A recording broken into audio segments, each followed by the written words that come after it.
I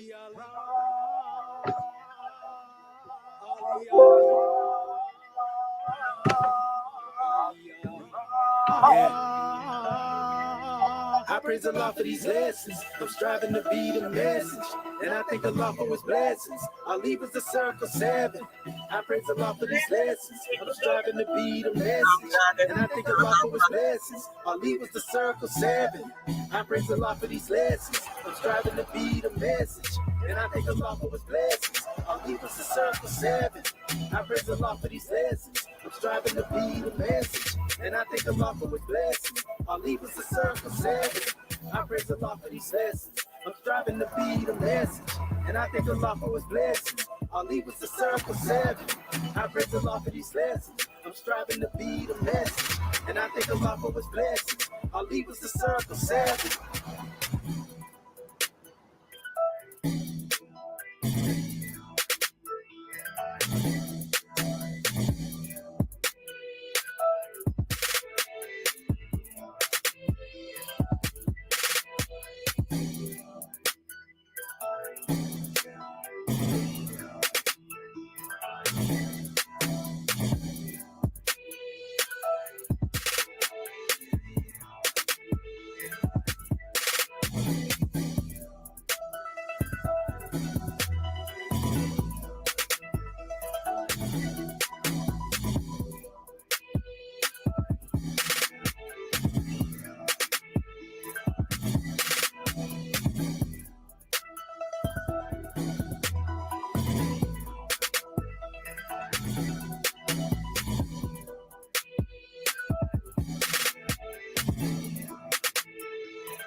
We want to welcome everyone to our Moorish Perspective class, sponsored by our Moorish American government.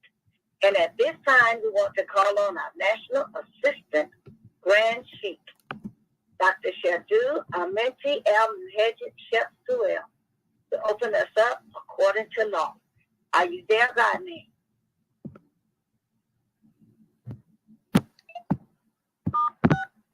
Unmuted. Islamism, can you hear me, Goddess and Queen? I hear you well. You have the floor. Islam. Islam, Islam, Islam. Moorish America. Want to rise upon the 7 and give all praises to the great God, Allah, our Father God, Allah, and honors to his holy prophet, honors to our holy prophet, Noble Drew Ali, Al-Hajj Sharif Abdul Ali, that is. We give honors to our Moorish kin once again, here, there, and everywhere, and therefore honors to all of you who are continuously honoring yourselves by being yourselves. But let us come forth with our ancient Comedian adept Moorish American prayer. And as we come forth, we ask that you open up your hearts and minds as we open up the way. Islam, Islam, Islamism. Ya Allah abnu heru makunet heru. Ya Allah abhet heru. Ya Allah ma'at heru. Ya Allah hotep heru. Ya Allah heru. Ya Allah ma'at herakuti. Ya Allah ahwajet juti. Ya Allah per im to tek per im heru. Ya Allah bamaduti. Al hajat shepsis rab to Ali. Amen. Halayas. Halayas, Halayas. And that is the same Moorish kin in transliteration. O Allah, the Father of the universe. O Allah, the Father of love. O Allah, the Spirit of truth. O Allah, the Spirit of peace. O Allah, the spirit of freedom. O Allah, the spirit of justice. O Allah, you are my protector. O Allah, you are my guide. O Allah, you are my salvation by night and by day. O Allah, through your holy prophet. O Allah, Drew Ali. Amen. Holy Issa, Holy Issa, Holy Issa. Islam, Moorish kin. Want to welcome our Moorish kin to another Moorish Perspectives. I'm your host instructor, Dr. Shahid Imani Mohadi Shabazz El. And now we will come forth with our divine constitution and bylaws of Moorish America. Islam, Islam, Islamism.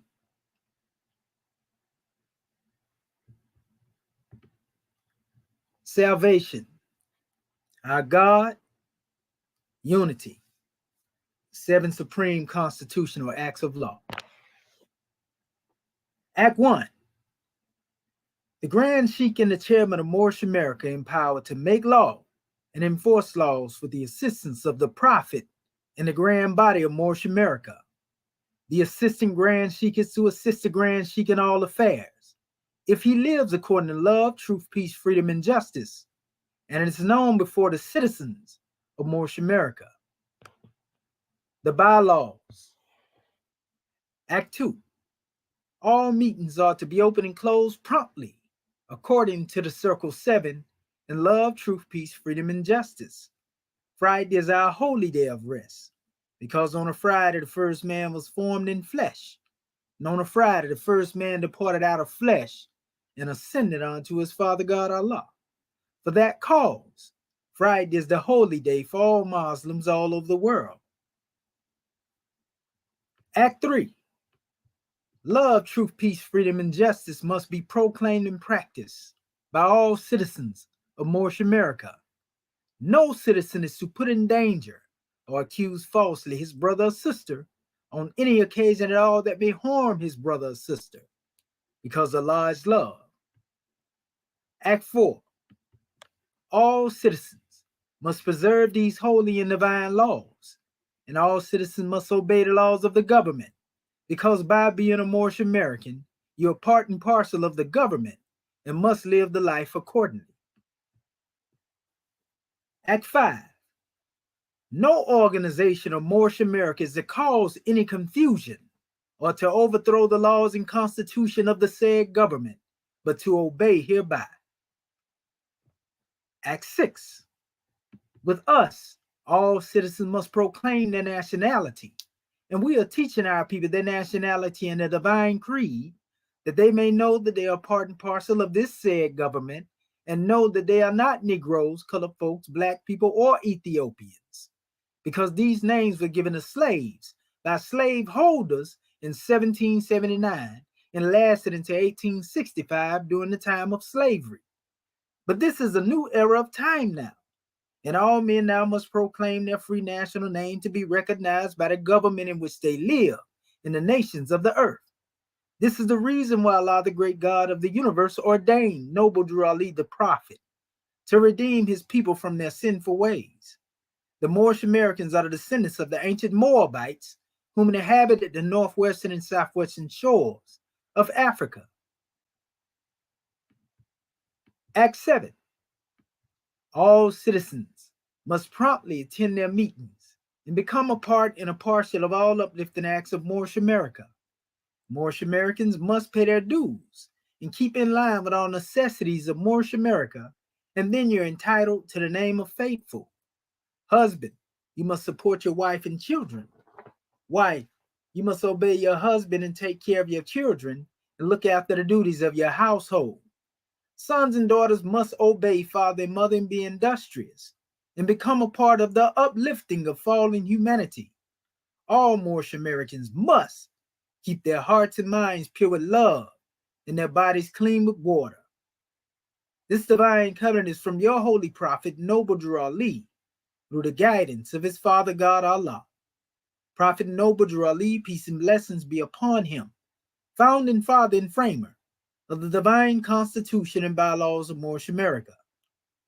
And now that this meeting has been opened according to the triune acts, Acts 1, 2, and 3 in love, truth, peace, freedom, and justice, we say Islam, Islam, Islamism. The providence of Allah is ever all his works. He ruleth and directeth with infinite wisdom. He hath instituted laws for the government of the world. He hath wonderfully varied them in all beings, and each by his nature, conforming to his will. Shemotepu Moorish King. Islam, Islam, Islam. I am Dr. Janet Wooten Bay, National Grand Secretary of North Carolina. First I rise and give the highest praise to our great God Allah. I give honors to our prophet, Noble to Ali. I give honors to this Moorish American government, our divine constitution and bylaws. I give honors to Act 1 and all of our national grand officials, our divine ministers, angels, citizens, our book of fire. I give honors to our book of Ali and our 101s, 102s. I give honors to all the Moorish kin everywhere. I will be reading out of our chapter, our Holy Quran, chapter 43, chapter of the week. Holy instructions and warnings for all young men. Beware, young Moorish Americans. Beware of all the allurements of wantonness, and let not the harlot tempt thee to assist in her delights.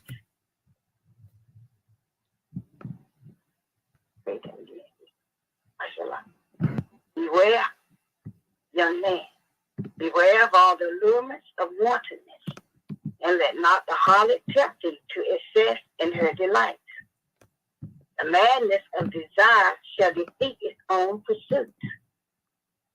From the blindness of its rage, thou shalt rush upon destruction. Therefore, give not up thy heart to her sweet enticements, neither suffer thy soul to be enslaved by her enchanting delusions. The fountain of health, which must supply the stream of pleasure, shall quickly be dried up, and every spring of joy shall be exhausted. In the prime of thy life, old age shall overtake thee. The sun shall decline in the mornings of thy days. But when virtue and modesty enlighten her charms, the luster of a beautiful woman is brighter than the stars of heaven, and the influence of her power it is in vain to resist. The whiteness of her bosom entrances the lily. Her smile is more delicious than a garden of roses. The innocence of her eyes is like that of the turtle. Simplicity and truth dwell in her heart.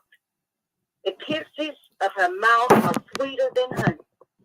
The perfumes of Arabia breathe from her lips. Set not thy bosom to the tenderness of love. The purity of its flame shall be felt, ennoble thy heart, and soften it to receive the fairest impressions. Islam, Islam, Islam. I am Dr. Janet Wooten Bay, National Grand Secretary of North Carolina. Today is April 29th, 2023. I give honors to Dr. Janet Wooten Bay, who took registration and read the chapter of the week. We give honors to our National Assistant Grand Sheik for opening us up according to law, Dr. Shadu Almenti El Muhajid Chef Suel. We want to welcome everyone to our Moorish Perspective Class, sponsored by our Moorish American government. Our subject for tonight, our host for tonight, is our National Assistant Grand Sheik, Dr. Shadu Almenti El Muhajid Chef Suel. The subject for tonight be coming out of our chapter 43, ayah 1. Beware, Moorish Americans. Beware of all the allurements of wantonness, and let not the harlot tempt thee to excess in her delight. Please check your Facebook or YouTube channel for the invite. And now we will turn everything over to our host for tonight of our Moorish Respect class, Dr. National Assistant Grand Sheikh, Dr. Shadu Amenti El Muhajid Chef Suel. Are you there, God? Islamism. Can you hear me, sister? I hear you well. You have the floor. Gratitude. Islam. Islamism. Want to rise upon the seventh and give all praises to the great God Allah, Father God Allah, and honors to his holy prophet, honors to our holy prophet, Noble Drew Ali, El Hajj Sharif Abdul Ali, that is. We give honors to our Moorish kin once again, here, there, and everywhere, and therefore honors to all of you who are continuously honoring yourselves by being yourselves. We give honors to our Grand National Seal. We give honors to our Grand National Emblem, National Flag, Divine Constitution and bylaws, and honors to all of you who are indeed a living manifestation and personification of everything.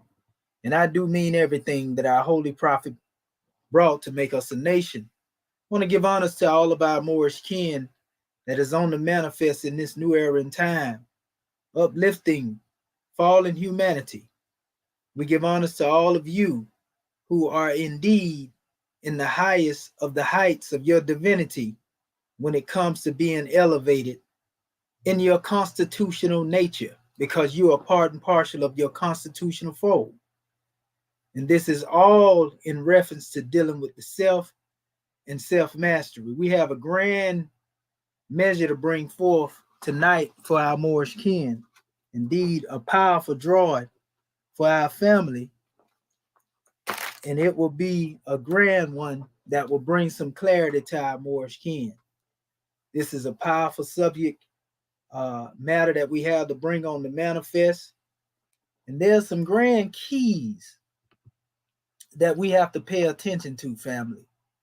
You know, and one of the things that I would say is in regards to dealing with our divine constitution, you know, as it relates to a lot of these things. Before we go into this, you know, our subject title, which is a grand subject title, we want to touch on Acts 6, you know, where we say, with us, all citizens, right, must proclaim their nationality. That means that those who are amongst our people, the 60 million, the young and not yet born, and those who are on the manifest now, you know, we are opening up the door, you know, to the kingdom of heaven on earth. Yes, we said this because we know heaven infers aspects of expression have to do with a state of mind. But heaven on earth to us represent us having our own nation, demonstrating self-determination, having our own flag, our own seal, our own ensign, our own divine constitution and bylaws, which we are drawing from now. So with us, all of our people should be able to proclaim their nationality. This is the goal of unfoldment, you know, but the question that has been asked time and time again is there unanimous will among our people to be free? Is there unanimous will among our people to be free? Those of you who are familiar with, you know, boxing, you know, and you've seen a lot of boxing matches where one just overwhelmed their opponent. You know, they overwhelmed their opponent because they became declared the winner by unanimous decision. That means that, you know, they performed so well that the competition wasn't even competition, so to speak. So if we take this measure and we look at it, when we talk about a unanimous decision, some people, if they were dealing with voting in the European system, you know, they talk about landslides and everything else, you know. But on another level, we are beyond, you know, these special expressions. We just letting you know what it means to most people to win and not even have to worry about, the opponent even having any leeway in the matter. Well, the same thing when we deal with as far as dealing with a unanimous decision.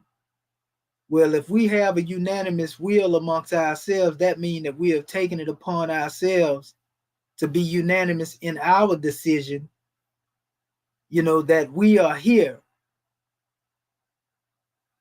to demonstrate unity. We are here because we have a common adversary. We are here because we have common opposition.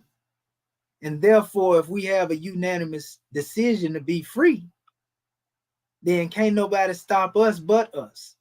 And in fact, the way that we would get in the way of our own liberation, our own freedom, is that we stand guard in our own ignorance before the kingdom, before the gateway, so to speak, keeping our people in all these different areas to where they have never been able to excel or never been able to be successful, but we stand as gatekeepers in our own ignorance against our own salvation. And therefore, our people can't even come through the gates because you have someone outside of the gates, trying to make sure that they can't make it in, so to speak. I remember in the Piscean records, dealing with that particular history in my youth.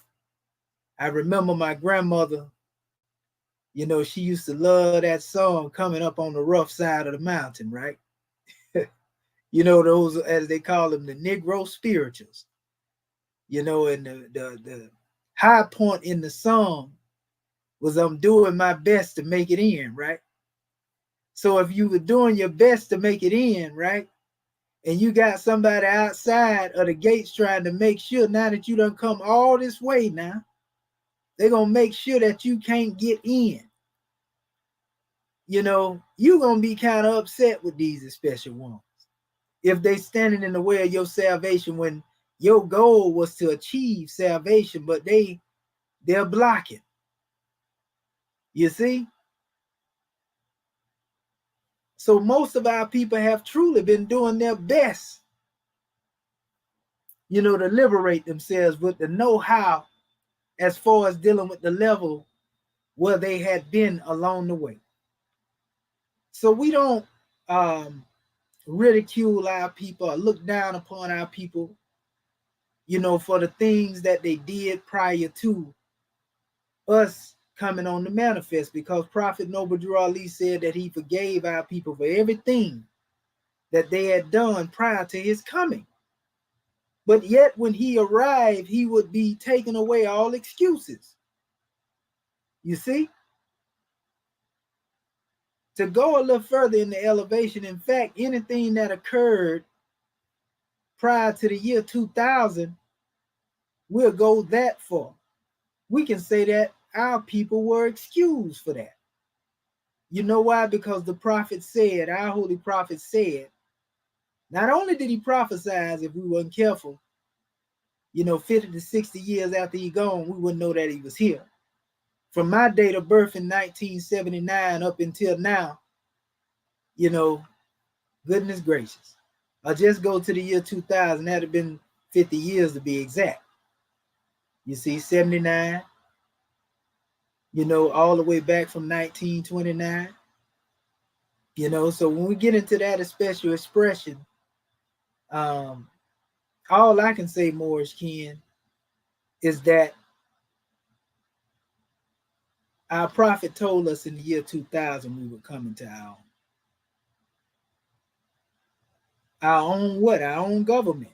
In this government, all of the citizens who will or would like to can proclaim their nationality in this government. You see? Not only that, but it is our duty and our obligation, according to Act 6, to teach our people their nationality and their divine creed.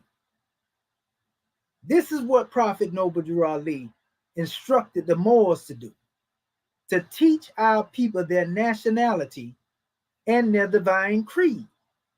In other words, to teach them to honor their mother and their father, that their days may be long upon this earth land which we have been given. You see?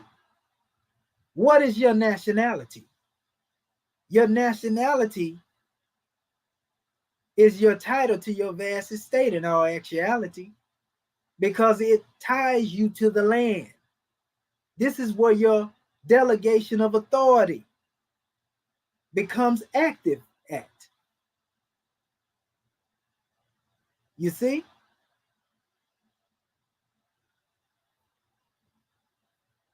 Your divine creed is the divinity and the teachings, that come to us as a result of us bearing witness to who we call, our mother. So when you honor your mother and your father, you honor in your nationality and divine creed. You see that your days may be long upon this land in which you have inherited, this vast estate in which you have inherited. I want to go deep with this in special measure because we speak of government all the time. But you're going to hear me a lot speaking about this government as it relates to dealing with self, because we have to learn to govern ourselves before we can govern anybody or anything outside of the self. We have to be able to govern ourselves before we are put in a proper position to govern our people. We have to be able to govern ourselves before we are able to govern a nation. So in other words, we have to establish within ourselves a constitutional nature of governance that has to do with the government of self. And when we perfect it, this is where we become executive rulers. And once we have become executive rulers, now we are fit to govern our people.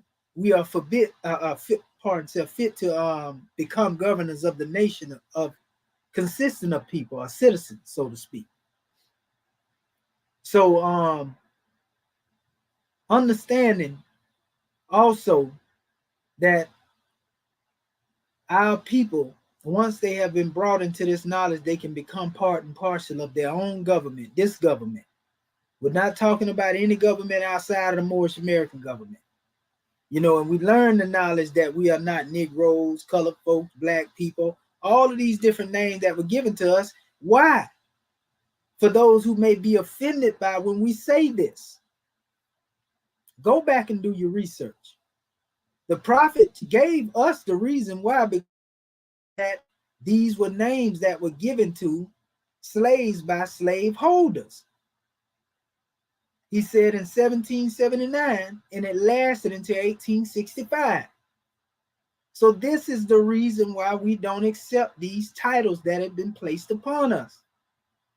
Those of you who know better, you already know that when we were given, this color code, so to speak, the white man, black man, Chinese man, the red man, the yellow man, we know that this particular characteristic, when it comes to, we can say, categorizing a people, came from John Blumenbach, European. He came up with that. All that was a part of Darwinism and scientific racism.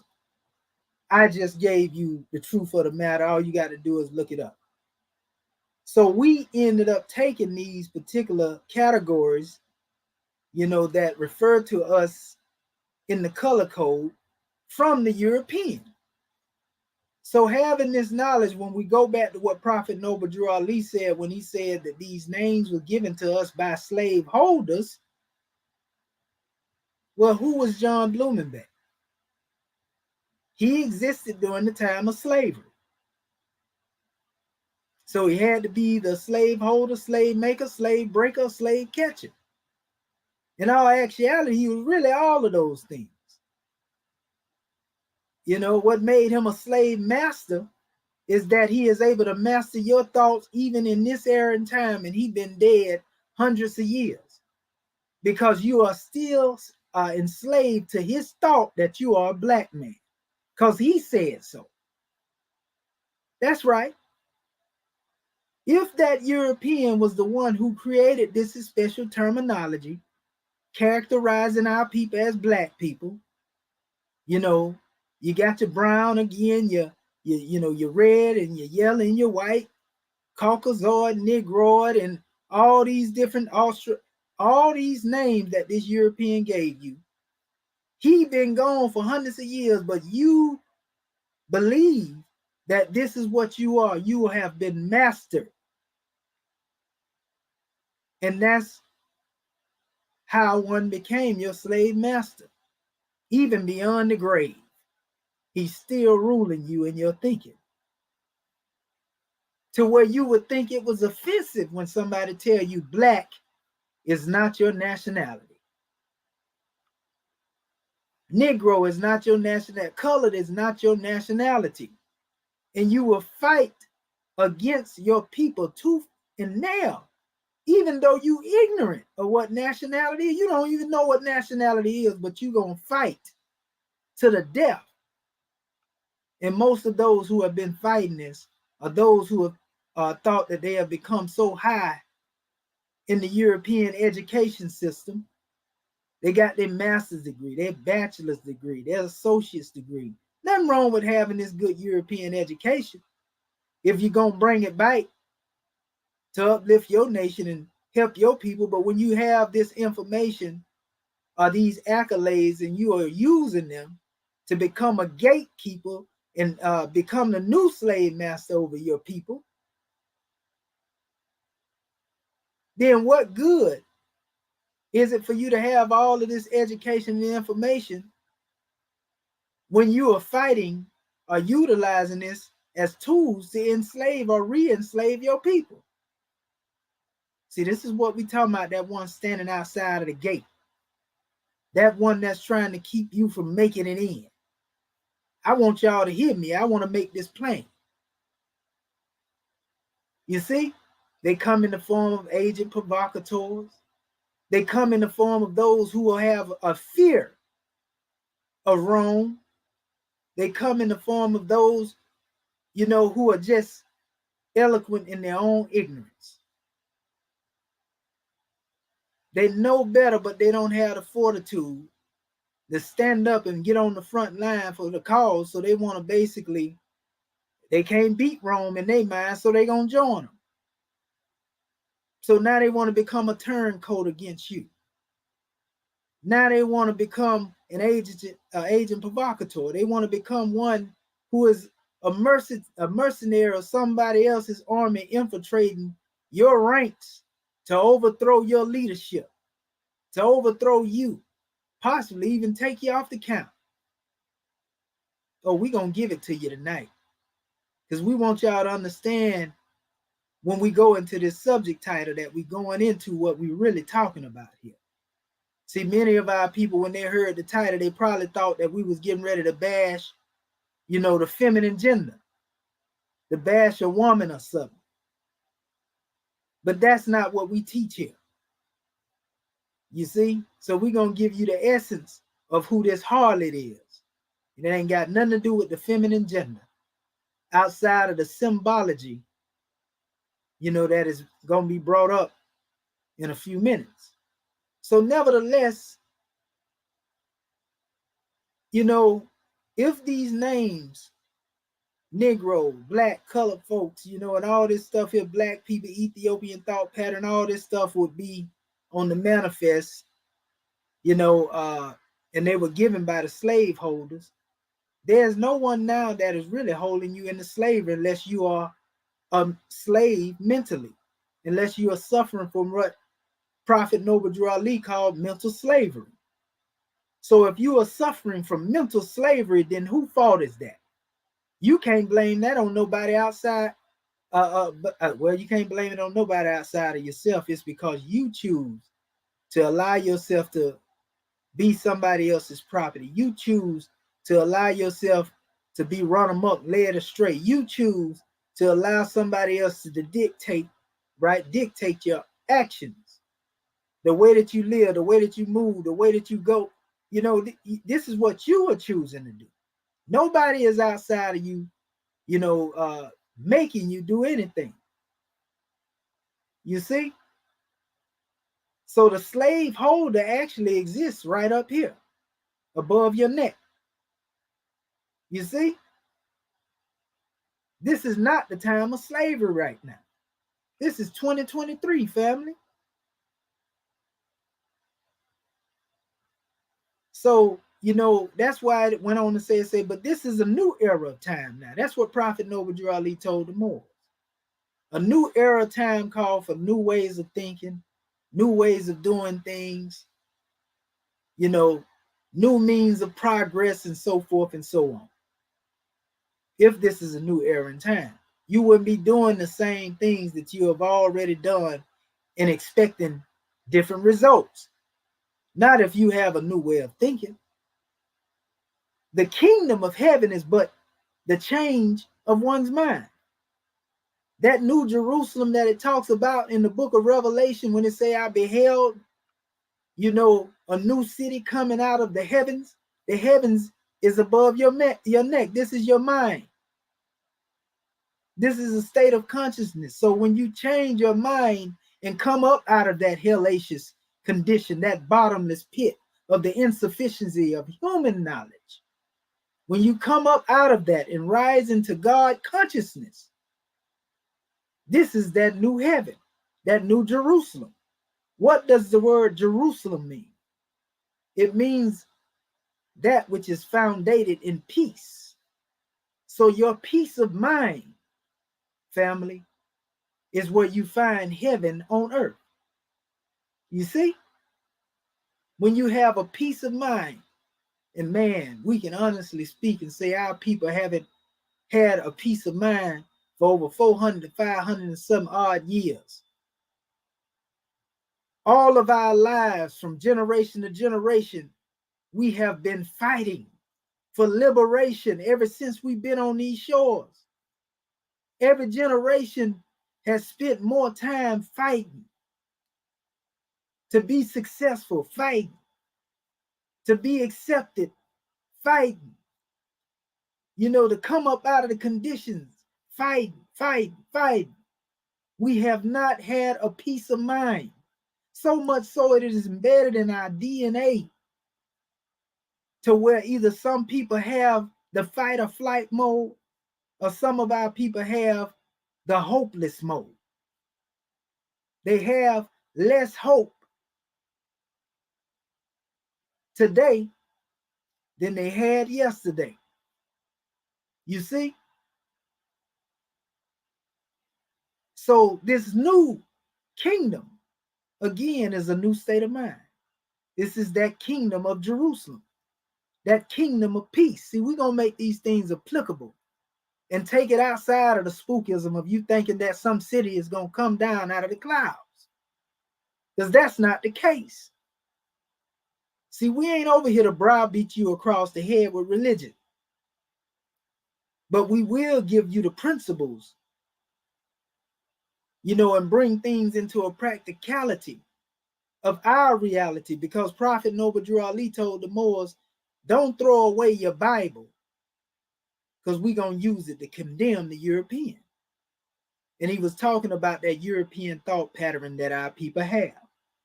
That's what I'm speaking in condemnation of. That's what I'm condemning. You see? In other words, we have to begin to think for ourselves. And thinking as a slave has nothing to do with thinking for the self. This is where self-determination comes into play. This is where self-determination becomes a reality. And we must be active in self-determination and not passive. You see?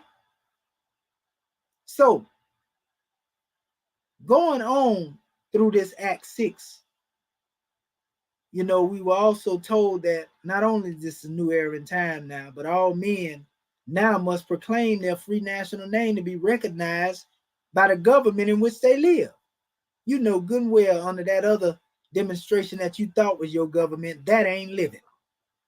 This is the only government in which you can live. But there has to be a unanimous will among our people in order to empower us. The basis of government has always been the foundation of a we the people drawing. We haven't been demonstrating like we the people when it comes to us. We've been demonstrating we the clique, we the group over here, we the group over there.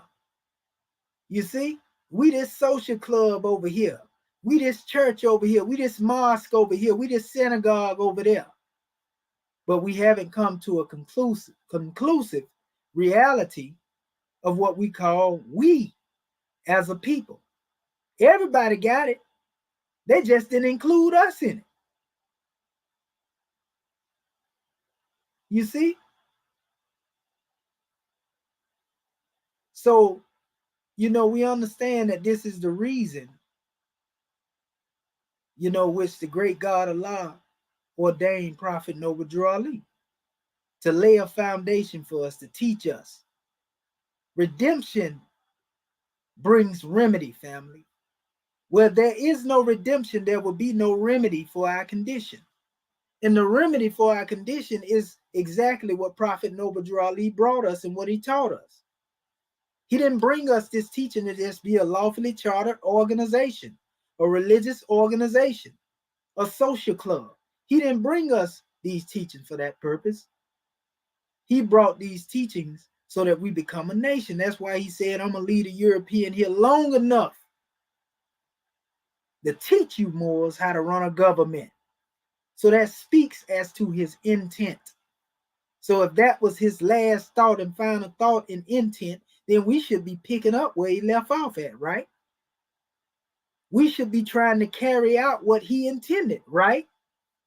And that gives us all work to do, right? But did we heed the message? You see? Man, I want to go into some particular measures here. So I'm going to get into the sharing of my screen here. Just give me a second.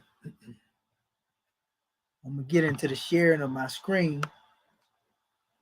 And we definitely going to give our Moorish kin a grand drawing. We want to give honors to all of our family out here too in the audience. Our brother Charles Warrior, Renegade J, Noble Brian, Kaza Killmonger, all of our family, Bati Bay. We give honors to all of you, family. We give honors to all of you for your support. And so we have some grand drawings to bring on the manifest. And I'm going to share my screen in a minute. And Brother Muhammad Bey, if you will I tell you what, I'm going to do it myself. I'm taking one of your windows off of here. You don't need but one to be up here. That's taking up space. Okay, there we go. So that's so if any other Moorish American Muslim would like to get in and they need that space, they can get in here. So Islamism, family. I love that right there too. Our brother just put up here. He said the Moors became stewards of Kemetic teachings and were responsible for introducing the math, science, and other things to Europe. Kaba Kameni. We give honors to the elder Kaba Kameni. Not only him, but if you listen to all of our brothers, from John Henry Clark to Dr. Ben to James Smalls to our brother Renoka Rashidi, all of these brothers spoke highly of the Moors, family. Every last one of them. These are serious scholars, though, that actually did the groundwork. It is those who have been poisoned, with this westernized concept of thinking that the Moors enslaved our people, that are coming up, with a conflict when they hear the name Moor. And this is because they have not done the research. They have not studied. And so when they hear Moor, it's based upon a westernized scholarship that was basically brought on the manifest to assassinate the character of the Moorish nations so that our people would never embrace their name. They knew what they were doing, and our people eat it up. Our people love it. And the crazy part about it is that they try to condemn the Moors for being in opposition or saying the Moors enslaved our people when we go through all of the nations. Majority of them in West Africa had some hand in participating in the slave trade. And that don't make it right. That don't make two wrong, don't make it right. But they have to get their history right when they say Moors enslaved our people, because that's a lie.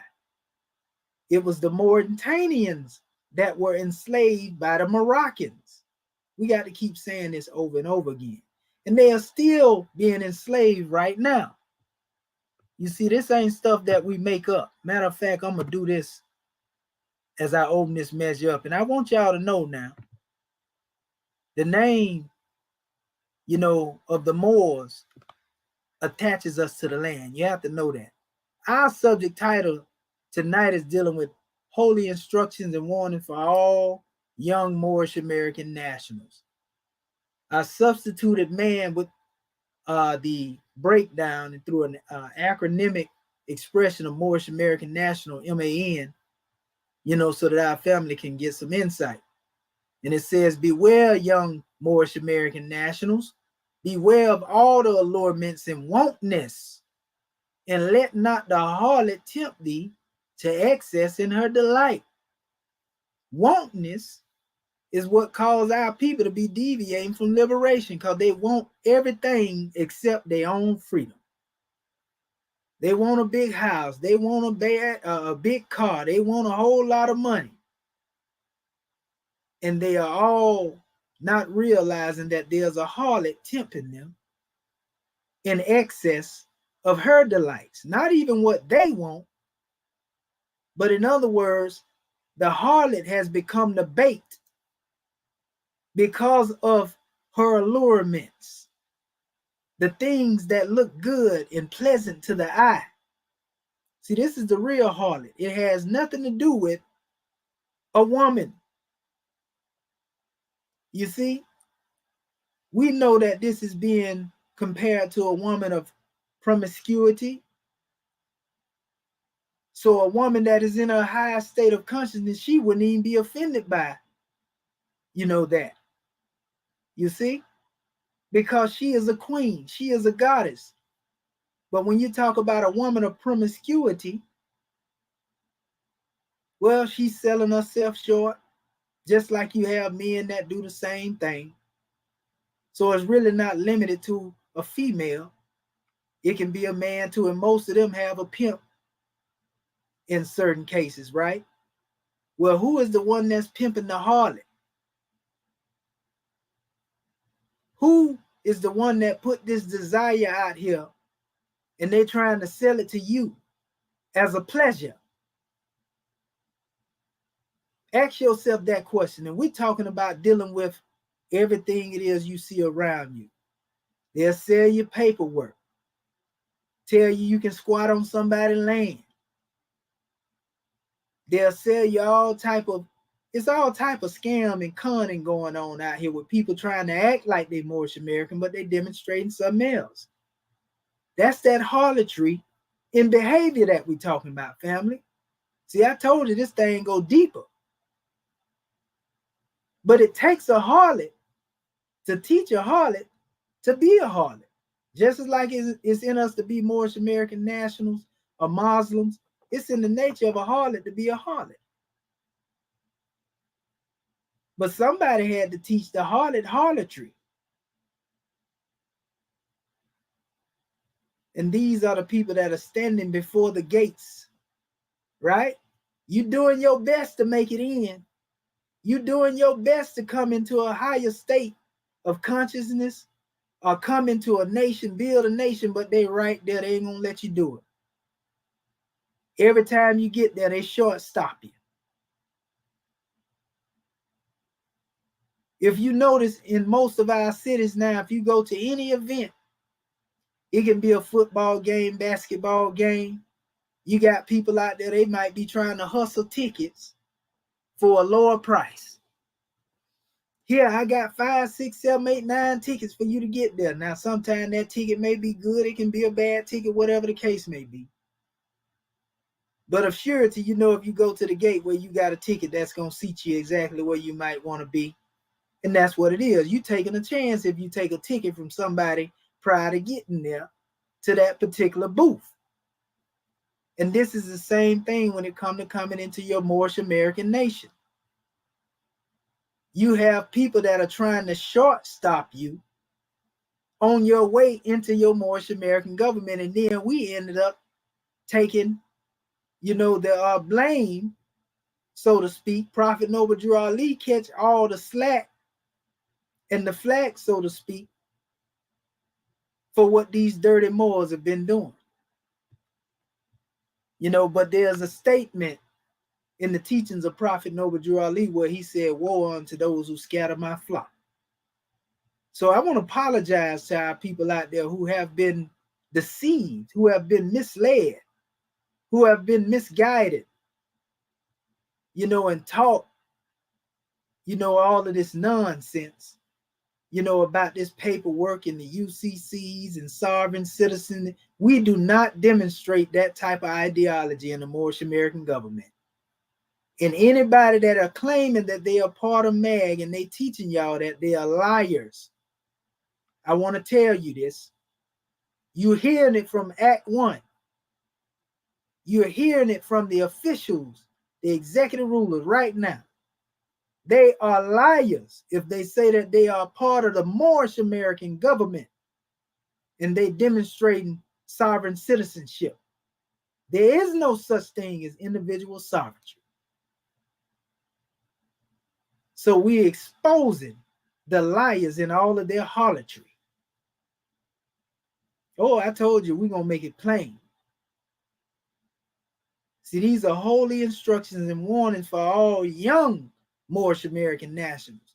Prophet Noble Drew Ali said he needs strong young men and women. Strong young Moorish American nationals. Because those who have a young mind, those who have the mind of the baby or the babe, have an opportunity to receive instruction. It don't matter how old you are when it comes to, you know, an annual expression of what we call a solar return. We're talking about those who are young enough in their mind to where they're able to receive the wisdom, the knowledge, the understanding that's coming on high. Their cup is not too full. They don't feel they're too grown to learn. They know that they can learn because they seek knowledge from the cradle to the grave, so to speak. So when he say he need young Moorish Americans, men and women, he need young Moorish American nationals. He's talking about those who have the ability to learn. As to all of those who try to come thinking they already know their cup full, we ain't even dealing with them no more. We're going to let Allah and the ancestors sort them out. But for those who truly want to come together in oneness, this is the time and opportunity for you to come. We have given our family tremendous room for growth. Come in with your talents and aid and assist in self-determination to uplift yourself. Don't just sit there and die wishing you can be free. Die constantly fighting to be free. Come into the kingdom of heaven. The state of mind now. We ain't selling you nothing religious. We're talking about the state of mind where you can have peace and utilize your talents to aid and assist your people. We got a lot of people saying, well, what is we doing out here? What we done built? You know, we just talking. Yeah, we trying to talk and tell y'all what need to be done. But if every time we tell you what need to be done, you got your own idea and you don't want to get with the program and do what need to be done, we gonna still be here trying to instruct our people until somebody get it. So if you ain't here to aid and assist your people, then what are you running your beak for? What you running your mouth for talking about, You ain't did this and you been here all day. All we doing is talking. What have you done? Show me your works. Since all we doing is talking, show me what you built. Show me how successful that you have demonstrated to make something and build something for your people. Other than that, you just a distractor and a detractor. And the times of that is over with. You see? We got to speak straight to you, Moorish kin, and it don't hurt you when I talk this way unless you ain't in law. The only reason it hurts you or offend you when I speak this way is because you're not upright. Because you're not in the high state of consciousness. You one that's demonstrating in the low road. So I expect you to be offended by my tone now. But the tone that I'm demonstrating is a love for my people. The ones that's being misled.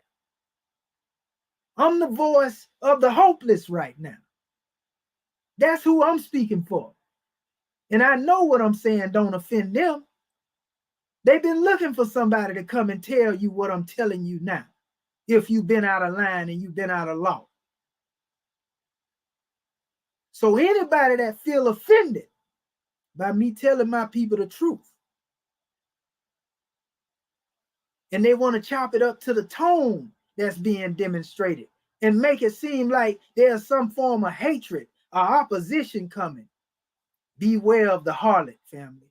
Beware of that liar that's standing there before the gates to keep you from entering into this kingdom that we call the Moorish American government. Because they agent provocateurs, we calling them out, and ain't no more time for playing. So anybody that reason or rationalize like that, because we teach our people with passion and love for them, that we teach in hatred, you're a liar and you have a harlot spirit in you. Yeah, I said it. We here to demonstrate teaching the young and not yet born. I'm going to give you a drawing real quick before I go any further. And I'm coming from the dictionary of symbols too, by the way. And it's dealing with gateway. Before we go further, since I'm talking about the gateway and those who have stood as gatekeepers to keep people from coming through the gates, listen to what's being stated here, Moorish kin. It states gateways symbolize the scene of passing from one state to another, from one world to another, from the known to the unknown, right? From light to darkness, doors open upon the mysteries, but they have dynamic psychological quality, for they are not only indicating the threshold, but invite us to cross it. It is an invitation to a voyage into the beyond. In this case, we're not trying to take you up somewhere into the ethers. That's what you do on your own time when you deal with self-mastery. We're taking you from being a part of a mere organization into a nation, a government. So you are crossing over from what we call general laws into the supreme laws. Prophet Noble Drew Ali said that his general laws he had given to us when he was teaching us being a part and partial. He was teaching us being a part and a partial, family. You know, of the lawfully chartered organization, this is what he said. He said that, you know, he created in 1916, right? He said that he created the Moorish American government for the purpose of teaching his people basically how to be themselves, where he created the Moorish Divine and National Movement for the purpose of the uniting of the Asiatic states. So he showed you the purpose of the divine teachings in the organization, but then he also showed you the national functions that would come up under the divine and national movement together. In other words, the national side, the Moorish Divine and National Movement. At this point now, you're able to honor your mother and your father. But we have had too many harlots standing out there before the gates. We got 4 gateways. You know, and this reminds me in the Grand Quran when, you know, Iblis told Allah, he said, since you have put me in the wrong He said, I'm going to attack them from their front, from their back, from their left and the right. He going to attack them from all sides. And Allah say you won't be successful except you attack those who have not been sincere and purified by my grace. So this is why Prophet Noble Drew Ali told the Moors they had to purify their hearts and minds. This is why we have it that sincerity is the first degree when it comes to self-mastery. When it comes to the process of being able to purify oneself as a result of going through the degrees of self-mastery. This is what he meant. Once you become a mastermind, once the 7 becomes your seal, you see, love divine, once you activate the ministry, the mission statement being demonstrated, then you got some movement. Or you hear the young generation say you got some motion going on around here. You ain't dead. You ain't stagnated. You see? So nevertheless, let us go a little further into this definition here. It says the passage to which they invite us is more often than not in the symbolic sense of the term a passage from the realm of the profane to that of the sacred. This is embodied in the doorways of cathedrals, Hindu Tirana, the gateways of Khmer, the cities and temples of Japanese or the Torah, or etc.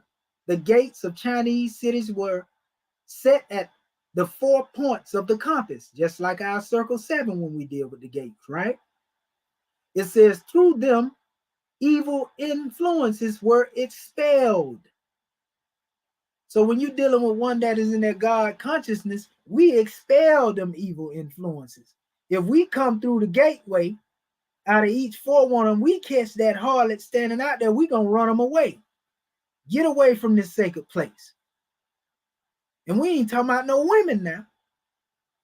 We're talking about somebody that's a detractor and a distractor. This is that mystery Babylon that the Piscean record spoke about. It's that leader that think he's a Western Freemasonry, under Western Freemasonic influence, so to speak. It's that one that think that he knows so much about Rome law. It's that one that is what we call even a monomaniac. You know what a monomaniac is? That's somebody that think they know so much about science, technology, engineering, and mathematics to where they are fanatic in that. And they are atheistic in that thought pattern. They are monomaniacs. So they want to call you pseudo when you speak on religious teaching and religious doctrine. And that means fake teacher. They're saying you faking. You see? But what about the monomaniacs that are out there trying to teach our people scientific theory? Those who claim to be atheists. And we already know these are the ones I tell you all the time. The only reason they're atheists is because they don't believe in themselves. Because to not believe in God is to not believe in self. You see? So yeah, we're talking about those who have any aspects of being detractors and agent provocateurs. That's the harlot we talking about, family. Beware young Moorish American nationals, those who just coming into wisdom. Beware of all the allurements and the wantonness. And let not the harlot tempt thee to excess in her delights. Don't let them mislead you, family. Don't let them tell you that we ain't demonstrating nothing to you but some love. Don't let them fool you now. So anyway, so it says, good influences are drawn in, strangers receive. The virtues of the emperor disseminated, right, to the 4 corners of the empire in the hours of the day and the seasons of the year regulated. The 4 main gates of Angkor Thum display the gleaming face of Lakshvara, Lord of the universe, to the 4 points of the compass, but they also give access from these 4 directions to the center of the world. That's like us. You can come from any of the Forsaken school of thoughts and come right to the center from the outer bounds, just as we come from the center to the outer bounds. You can come from those schools of thought and find yourself at the center, the seven, and we're going to let you in. No matter who you are. If you're a part of our people, you can come into your own government. So yeah, it goes on. It's a long definition on this thing. This thing go on almost 2-3 pages. So I ain't gonna read all 2-3 pages. I'm just giving you an idea. I'll read a little bit more of it. It says the doors of churches and porticos and temples allow the pilgrim to enter and approach the very cellar, the holy of holies, or the real presence of God. In themselves, they sum up the symbolism of the sanctuary, which is the gate of heaven. Temple gates are often provided with such terrifying guardians as fabulous animals. The Dharapala of Asian temples. It states even if tantric mandala are the armed guards outside of the lodges of secret societies, they are all there to perform two tasks: to bar entry to the sacred enclosure, to the maleficent and unclean forces, and to protect the entrance of the worthy candidates. The latter enter through the gates into the city, Revelation 22:14. The former are cast into outer darkness. So it goes on and it says the symbolism of the guardians clearly derives from initiation equaling entrance, which may be interpreted as crossing the threshold. Janus, the Roman god of initiation into the mysteries, held the keys of the door of solstices, that is of the ascendant and the descendant phases of the annual solar cycle. These were the gateway of the gods and the gateway of men, opening onto the two roads which Janus, like Ganesha in India, was the master in Hindu tradition. The roads of ancestors and of the gods, the two gates are also Junua, Koli, and Janua Inferi, the gates of heaven and hell. So heaven is being able to come into this state of government, to go beyond the threshold, to come in here. If you got some harlots out there trying to keep you from getting to the gateway, you'll never make it in, because they're going to detract you and distract you from coming in. You even seen in the movie The Wizard of Oz, when they were dealing with the concept of Dorothy and Toto trying to get there, they had distraction and detractors on the movie, right?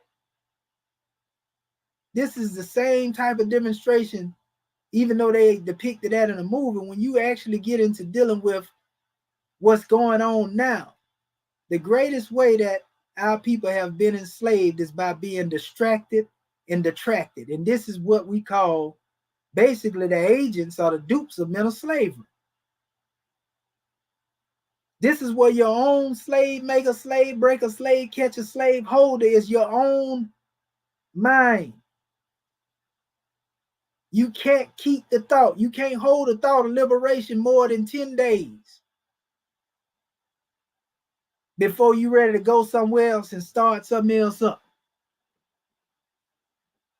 This is that harlot-like mindset, going from street corner to street corner, looking for goods and selling goods, right? Ain't got nothing to do with no woman.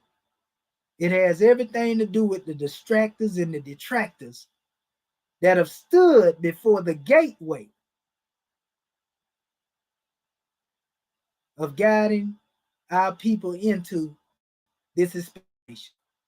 So outside of the gateway is hell, hellacious condition. That means we had to come through all types of hell to get to the Moorish American government. So anybody that's trying to keep you from coming in here, you should be looking at them as the adversary. That's the real enemy. Somebody that don't want you to be free. Somebody that's telling you it's all right to remain stateless. It's all right to remain nationless. Even if they ain't telling you that, when they tell you that, man, if you do that, this gonna happen. They're trying to sell you fear. We call it fear mongering. They want you to be scared to be free. You better not even think of free thought. If they teaching you like that, telling you, man, you know, if you do that, man, we ain't gonna be able to do that. They're gonna bring the army, all that foolishness. That's your enemy that's telling you that. Whether they conscious of it or not. They working for the adversary. That means that they have been truly programmed, and now they're trying to make you act upon the same program. Because that programming that is in them, the technology that has been placed in their consciousness to make them think like that, there's also a particular measure in that technology where it's almost like Bluetooth technology. It can connect to you too. But in order for you to tap into Bluetooth, you already know you got to give the device some permission. So if you allow that thought of fear, that fear-mongering thought, they're going to kill us, and they're going to tap into your reservoir of thinking, then you allow them to connect to you and link to you. You allow them to manipulate the ethers of your thinking. If you allow somebody to tell you, man, it's all about the here and the now. If you ain't talking about money, you ain't talking about nothing. There it go again. That's that Bluetooth slave mentality. You didn't know that Bluetooth had something to do with the slave mind too, huh? In other words, we're talking about minds of simulation. So it's programming. It's programming, family. And you have become a victim of it. You think you're advancing as a result of your thinking. This is the new technology, huh? That Bluetooth slave mentality, that slave mind technology. I'm a slave, so it's in me to make another slave. You can only make what you are. You can only produce what you are. So if you accept that squatting on somebody else's land because somebody told you that, and paperwork going up in the European court talking about you trying to correct your status and all that foolishness, you don't believe in the prophet and you're a liar. And we talking straight to you because speaking sweet ain't gonna make you stay. We trying to get you up out of here if that's how you're thinking. Go over there where they think like that. We don't think like that in the Moorish American government. We got 60 million people to save. So we're getting ready to open up the floor in a minute. You know, and I didn't even intend to demonstrate what I'm demonstrating, but that's what I love about it. Because when I just let the ancestors speak through me as they speak to me, somebody, we don't care about the one that don't like it, somebody that's hearing what I'm saying within the sound of my voice, this is exactly what they've been waiting to hear. And only they know that. I don't know who it is. I just know that I'm being dictated from on high to bring this message as it is. And I ain't got no script that I'm writing from or reading from. So I want to share my screen real quick. I got a grand drawing to bring forth here. And it has to do with the thought pattern and our mindset and so forth and so on. Let me see here and share this. And let's go here. No, it's actually on my other. I was actually in the right area. Let's see here. Here it is, right here. And this is from the book called Thinking and Destiny. It deals all with thinking. And it gives the definition here for the government of self, government, so to speak. And it states self. One self is the sum of the feelings and desires of the conscious doer who is within the human body. And who is the operator of the body? You hear us all the time say, Is not the master of the house more honorable than its walls? So it says government is authority, administration, and the method by which a body or state is ruled. So if you don't have a method, if you don't have authority and administration and the method, how can you rule and govern your body? Let's know and govern somebody outside of yourself. Governing somebody if you can't govern your body, right?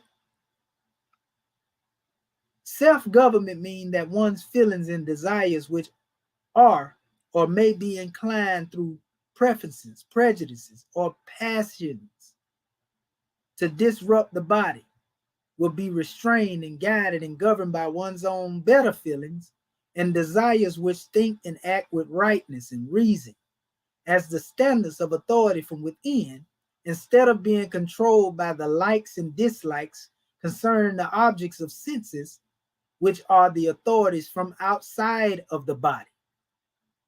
So you see,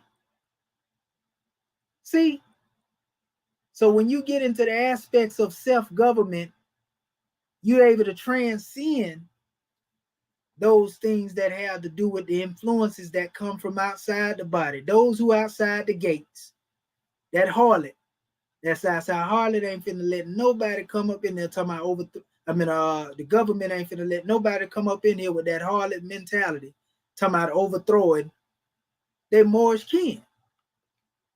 You see? I'm gonna give you a few more definitions because I'm finna open up the floor, because I said pretty much everything I want to say, and I want to make sure my family got time to get in here. This is thinking and destiny. Remember, this thing was divinely planned.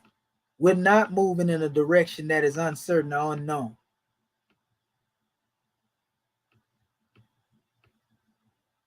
Okay, let's go through these definitions here. Mind the body. Since we're talking about being able to govern our passions and our desires, that harlot-like thought pattern. Mind, the body. The real purpose of the body-mind is for the use of feeling and desire, to care for and to control the body, through the body, to guide and control the four worlds by means of the four senses. You know how we talk about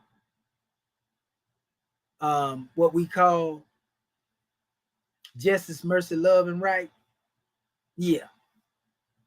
It says the body mind can think only through the senses, and in turns restricted to the senses and sensuous matter. Instead of being controlled, the body mind controls feeling and desire, so that they are unable to distinguish themselves from the body. And the body mind so dominates their thinking that they are compelled to think in terms of senses instead of in terms of that are suited to the feeling and desire. So in other words, you still being governed by your passions is what it's saying here. Instead of being one who is able to dictate to thy passions what you want demonstrated. Okay, mind the feeling. These are different degrees of the mind, right? The feeling is that which feeling thinks according to its four functions. These are perspectives, or the perspectiveness and conceptiveness, formativeness, and projectiveness. But instead of using these for the emancipation of itself from bondage to nature, they are controlled through the body-mind by nature, through the four senses: sight, hear, taste, and smell. See? Again, is not the master of the house more honorable than its walls? Are you being dictated by the harlot? Or are you being dictated by the God? Let's go to the next one. Mind, the desire. Which desire should use to discipline, control feeling, and itself to distinguish itself as desire from the body in which it is. and to bring about the union itself with feeling. It has instead allowed itself to be subordinate to and to be controlled by the body mind in service to the senses and to objects of nature. So this is the mind being enslaved again by what? The body, the feeling, and the desire. With this is what often lead to wars. This is what often lead to people that want to create schisms and isms, create some form of opposition because they are dependent upon this thought pattern. Their consciousness is not governed by Ma'atic law, truth and right. They don't care nothing about that. They talk about Prophet Noble Drew Ali, but they don't care about the divine constitution and bylaws and what it is he brought them and told to govern themselves by, because they still doing things in opposition to it. They don't care about their Moorish American government if they're doing things that we know and we tell our people that they ain't supposed to be doing. They're liars. They're harlots and hypocrites. You see? Y'all looking at that word harlot in a whole new light now, huh? You can't put that rap on the sisters now, you chauvinistic brothers. So anyway, morals is another measure. This is where I actually open everything up. Morals.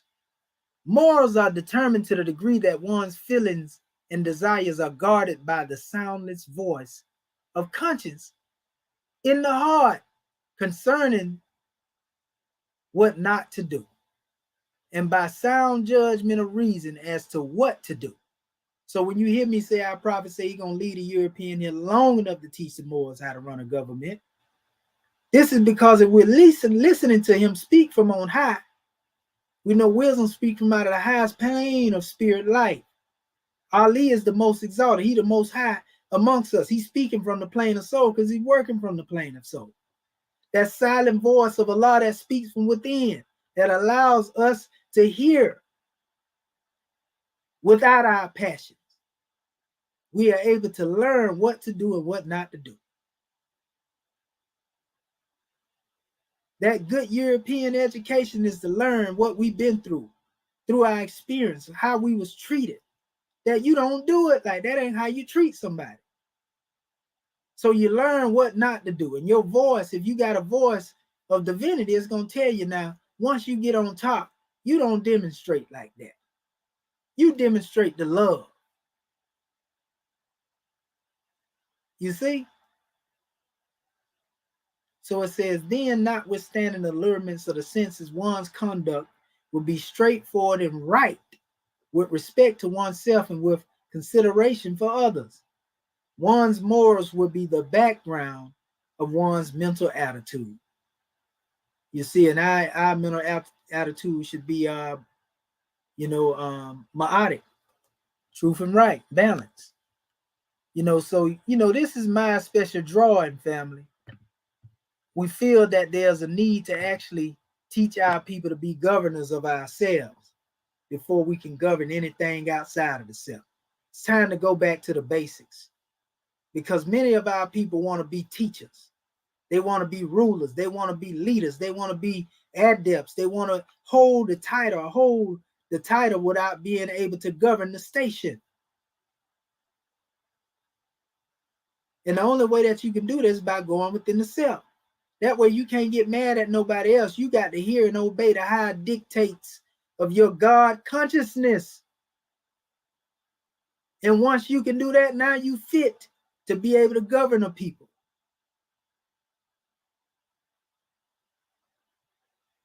But anytime that you are going, like I said, we ain't demonstrating in the likes of one band and one sound, and you hitting a discordant note that ain't got nothing to do with the piece that we composed, this is what a conflict ensues at. This is what causes stagnation, and stagnation basically assists in the death of our people. And we can't have that no more. So we got to mend our acts, family. Get our act together. Mend our ways. I ain't saying this like I'm the most perfect thing walking. I'm saying we, because I'm including, we got to mend our ways, acts, and deeds. And stop trying to judge somebody else and also blame somebody else for conditions that we create ourselves. If you feel like you got, some power and authority to go out and do something other than what you've been told to do, then don't call on the government when it go bad for you. Don't call on the Moorish American government talking about I got kidnapped. When we told you we don't demonstrate UCC, Moors. We don't demonstrate sovereignty. Ain't no such thing as individual sovereignty. What happened to your sovereignty, like the chairman say, when Rome put their gun in your mouth? Excuse me, you can't talk with the gun in your mouth, can you? You see? So we are the Moorish American government. We are in an embryo state. We are unfolding just as nations are supposed to unfold. We will fully unfold in Allah's time. And anybody who would like to come into this Moorish American government and bring their talents are more than welcome to do so. We ain't holding nobody back and we ain't keeping nobody out. All we say is when you come into the body, come to give your contribution. And not so much of being in a state of asking what can somebody give to you. Because if you keep concluding that you're supposed to have something given to you, when you know this is a process where we are building, go back to look at the history of every other nation. United States, they had to go through a process in order to become who they were. Every nation around the world had to start somewhere. You think that the group of people that started them nation was saying, well, we ain't got this, and we didn't know they was creating what we needed. So if you feel like it's something that we lacking or what we need or what need to be done, then do the work. And stop trying to criticize and critique or trying to make things happen, outside of nature taking its course. So that being said, Moorish Ken, I just want to say peace, love, and law to all of the family that's on the manifest, and this is just a grand drawing to be here in this new era and time. We got work to do. The time for playing is over, playtime been over. So we here to uplift fallen humanity. We are here to lead our people into the heights of divinity and guide them into a supreme consciousness of the reality of self-government and self-mastery. So at this time, what I'm going to do, I'm going to open up the floor to our family that's on the panel and also those who are on our conference call. So you can star 6 your phone, family, and bring forth your measure. Islam. Islam. Islam. Sister Dendra near Curta Bay.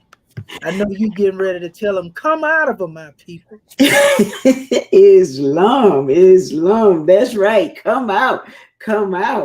Islam. I am Dr. Dendra Nia Curta Bay. But first, let me rise and give praises to our great God Allah. I give honors to our holy prophet, Noble Drew Ali. I give honors to Act One. I give honors to all my government officials, and I give honors to you, National Sister Grand Sheik. Woo-wee. Woo. Good gracious. This is a powerful class tonight. And your subject, when I first saw that, it say, beware young M.A.N, Moorish American National, beware of all the allurements and of wantonness, and let not the harlot tempt thee to excess in her delights. And I tell you, I was writing, and it looked like you were just looking on my paper at everything I had written, because when you was talking about being that agent provocateur, I thought about these are the ones who sit around and watch this government and watch when everything is going smooth and running smooth and everything, then they would try to come and sow discord among the family. And when I look at that word harlot, and you was talking about you so put that word in a different light. God, man. When I look at that word harlot, I thought about these are the ones that will come and tell you that you need, like you were saying, that you need your papers to get your sovereign, to be sovereign. And see, I can witness to this because see, I run into that before I come into this government. I had ones coming to me, telling me, you want to be sovereign? You know, you got to go get these papers. And I went way down to Kelly, North Carolina, trying to be sovereign and didn't even know. I didn't know anything about the government. I was new. And these things do sound alluring to you. They do sound good to you, but you're being deceived. And the God man has pulled the cover back all the deceptions that goes on out there. He has showed us how they would try to come at you. And also when I thought about the holler, I thought about that. I said, these are the ones that will come and tell you that Black lives matter. These are the ones that will have you want you to get out there and be marching. These are the ones that will come and tell you, oh yeah, you need to form a block, and we need to get officials and get become an official in this corporation. Then you can make a change. You can make a change in here, family. Just because you was born here, our prophets say, don't mean you are a citizen here. And I tell you one thing, you know, you might think you a citizen and you got rights and all of that. All you got is privileges. That's all you got, Moorish King. And the last but not least, I want to encourage you. Go back and listen to what excuse me, go back and listen to what the God man has said. I mean, he brought you everything to for you to look out for, especially our new people, because we got people who are hungry. We got people who are looking for somebody who gonna stand for what's right. And we here in this Moorish American government, we stand for what's right. We stand for truth. We are the message that we bring. We are love, truth, peace, freedom, and justice. And we are a pure and clean nation. And this government is a divine movement of the great God of law. And we challenge you, come on home to this government in which you can live. And great God, man, you got me fired up down here. Gratitude for letting me share. I will let my other Moorish King come on in, because we fired up here now. Islam, gratitude for letting me share. Peace and love.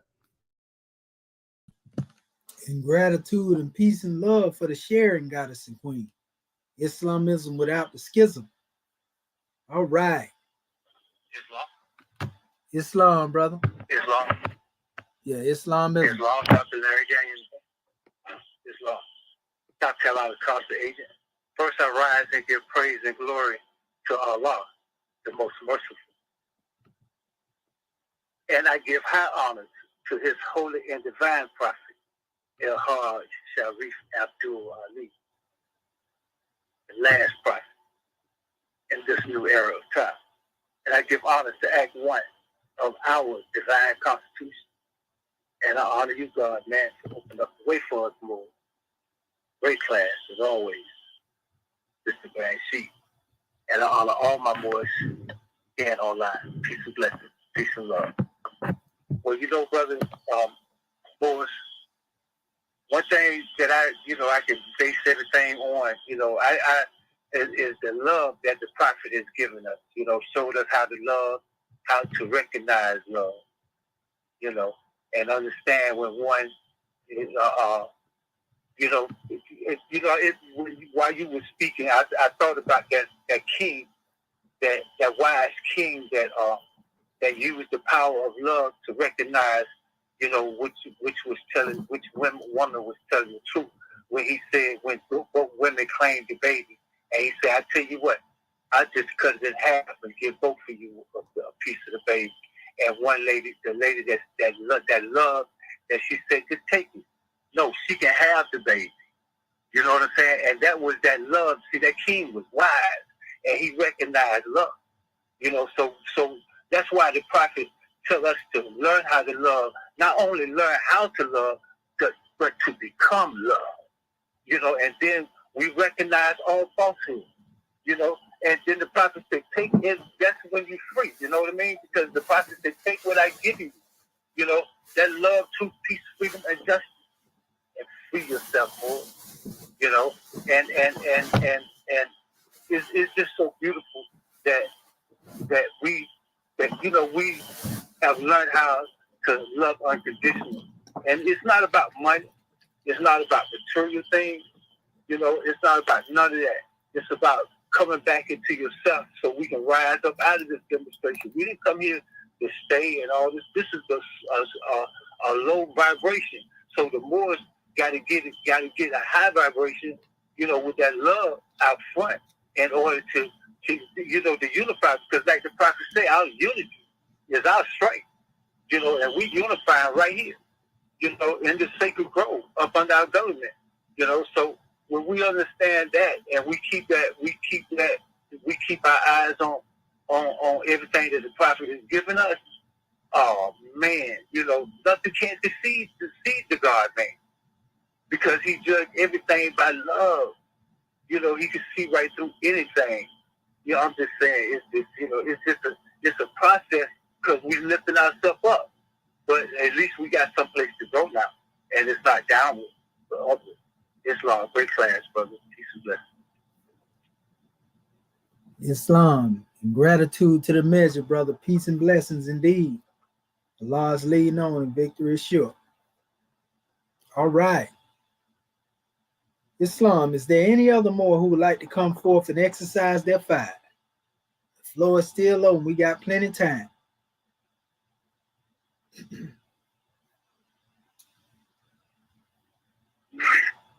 Islam? Islamism. Islam. This is Dr. Bachi Bey with Iowa Territory.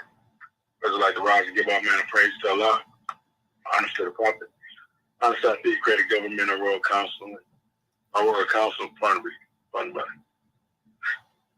Our flag, seal, emblem, our divine constitution, our swift angels, no peace, citizens, like honor to all the Moors, in the sound of my voice, and honor to you for this class. And yeah, that harlot. When you look up that word harlot, prostitute, and I had I wrote this song about the prostitute that's sitting off of New York's harbor that is prostituting the freedom of the indigenous, or let's say our people, just put a name on it, that prostitute or sell freedoms, you know what I'm saying, or even lure you into these traps of the school prison pipeline. I mean, this thing goes deep. It's just not, for me, when I'm looking at this, it is so, and lure you into these traps of even feeling that you have to fight, feeling like that fish that is caught on the hook when they pull you out that water and you flopping, and you're not going to stop flopping until you get back to your natural ground, or that eagle that was in that coop that they call chick, that was scared to go to the highest heights, but when it finally spread its wings, it flew. It knew where its nature was, and so that essence of even the allurements has always ever been around us.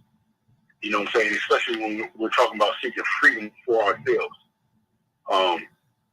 There's many allurements around. And paperwork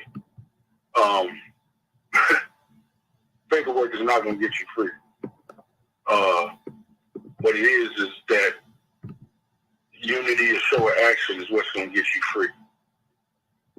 Action is what does. Action, unity without action is just hope, a wish.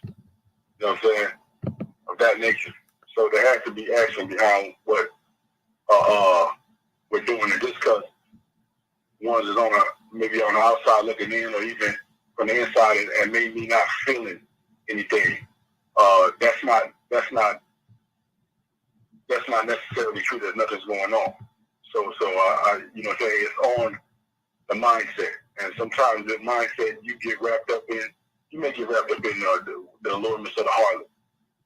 You know what I'm saying, for moments. But you always got to remember what the goal is. The goal is freedom. The goal is the 60 million. The goal is the fact that we got a constitution. The goal is that flag forever being raised and never to fall again. And one of the biggest things that these, and it's maybe not just, I don't feel that it's just it's the individuals either. It's also the labels.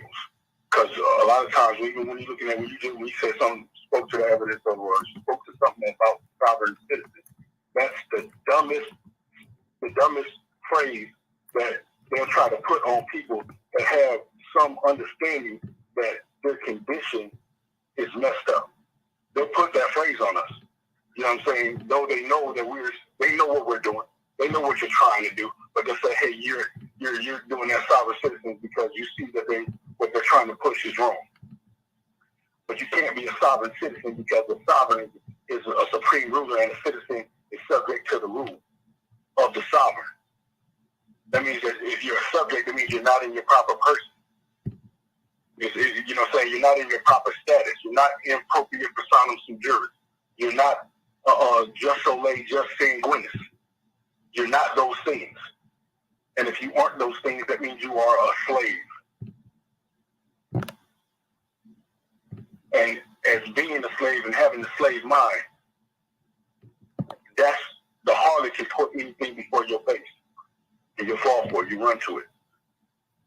And the trap may look good, it may look sweet, it may look like you might be able to come up from it, but you're gonna fall by your own peril. By your own action. You know what I'm saying? And that's what I've been witness to that. I'll just put it simple like that. I've been witness to that. And honest you for this class and the measure on the floor. Because it was needed. It needed to be said. You know what I'm saying? It needed to be, the bootstraps need to be tight and laced up. And suit need to be, crisp. I understood loudly what you said, and that was a grand measure. Islam, peace and love. In Islam, and peace and love to you as well, brother, for that grand drawing. We give honors to you, grand man, for all that you do, all that you will do, all that you have done, and all that you will continuously do. Praises be to Allah, and honors to his holy prophet, Islamism without the schism. All right. Is there any other more who would like to come forth and exercise their 5 holy instructions and warnings for all young men, all Moorish American nationals? Holy instructions. Islam. Brother Julius Funkers Bay. Islam.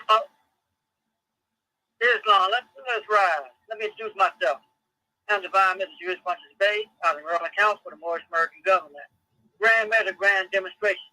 I enjoyed your teachings because you told all Moorish Americans your nationality ties you to the land without physical servitude, which means you have to march, boycott, and protest, and hope, dream, and wish that you'll be a citizen of your own nation.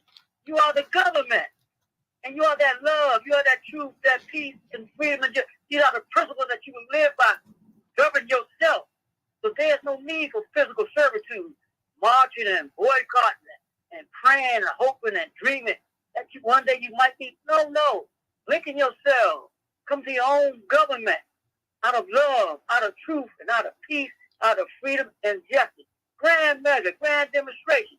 And also what you said, it ties you to the land without war, without slavery, without hate, without jealousy, without competition towards pale-skinned Europeans. It's naturally, but you got to be your natural self. I mean, you are the government, and you're proclaiming your nationality. You're proclaiming your nation. Grand measure, grand demonstration, grand emphasis, Sheikh. In Islam, brother, we give honors to you for that draw, and praise be to Allah. Islam. All right. Islamism. Are there any other Moors who would like to come forth and exercise their 5? The floor is still open.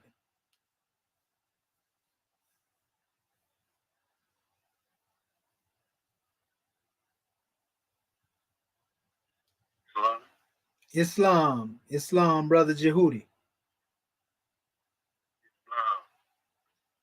Islam National Assistant Grand Sheikh.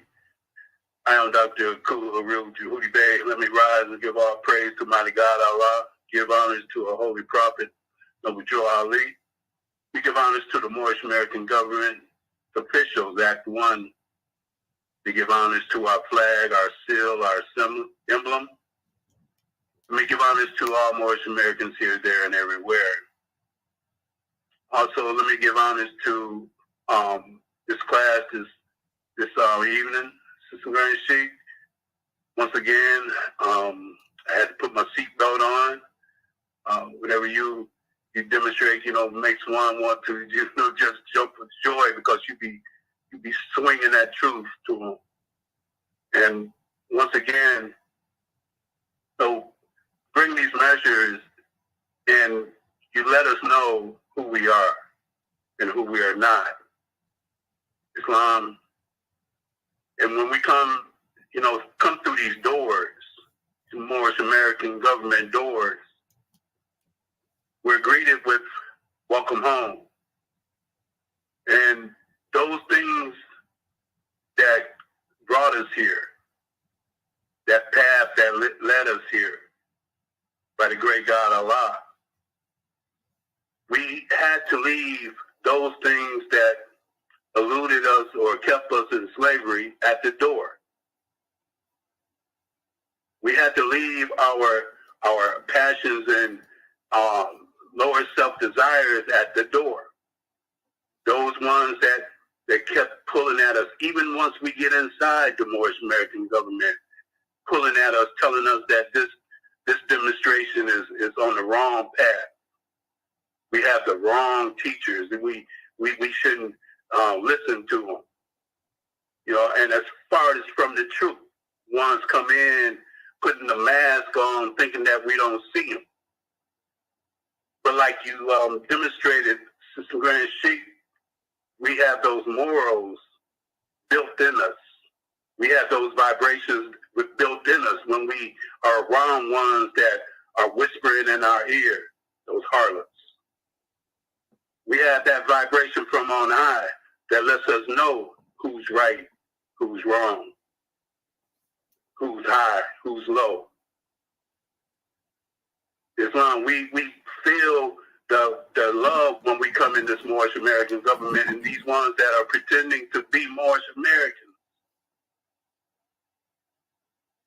they will continue to be something that they're not.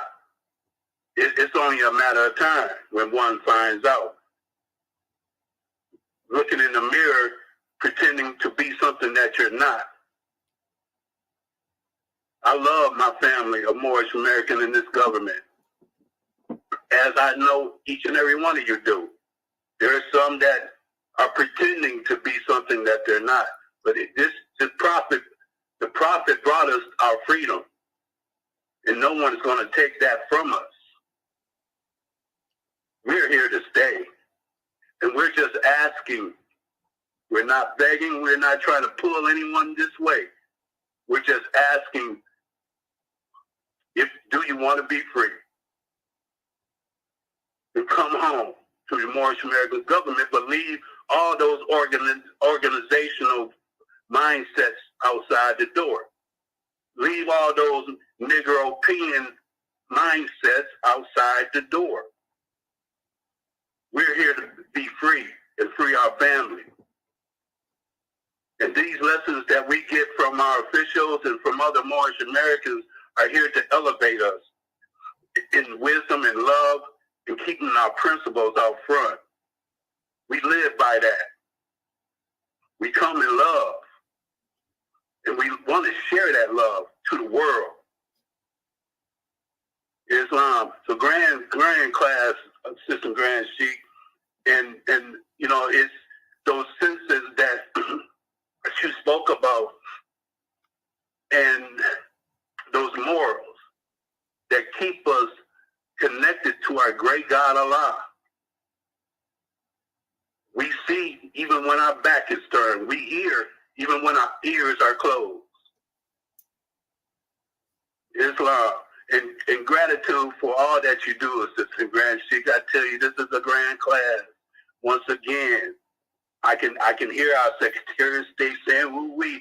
You know, it's a beautiful thing to know that one can speak from Allah, because when Allah speaks to man through man, we feel that vibration, and we felt it this evening, Grand Sheik, Sister Grand Sheik. So gratitude to you. We love you. We love you. Islamism. Peace and love. And Islamism and peace and love, brother, for the droid. We give honors to you for that measure. And most definitely, we definitely gonna let the unrighteous pretenders, be sorted out by the ancestors in Allah. Islam. Well, all right. Is there any other more who would like to come forward and bring that up? Islam. Okay, go ahead, brother. I guess that. Well, this Sean right here. You want to go first, brother? Hello? Islam. I go first. Islam. Anybody can hear me? I can hear you loud and clear, Grand Man. Okay, yeah. Islam, brother. Islamism. Well, Islamism.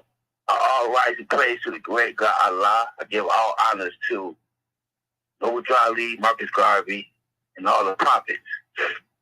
I give all honors to everybody that called tonight.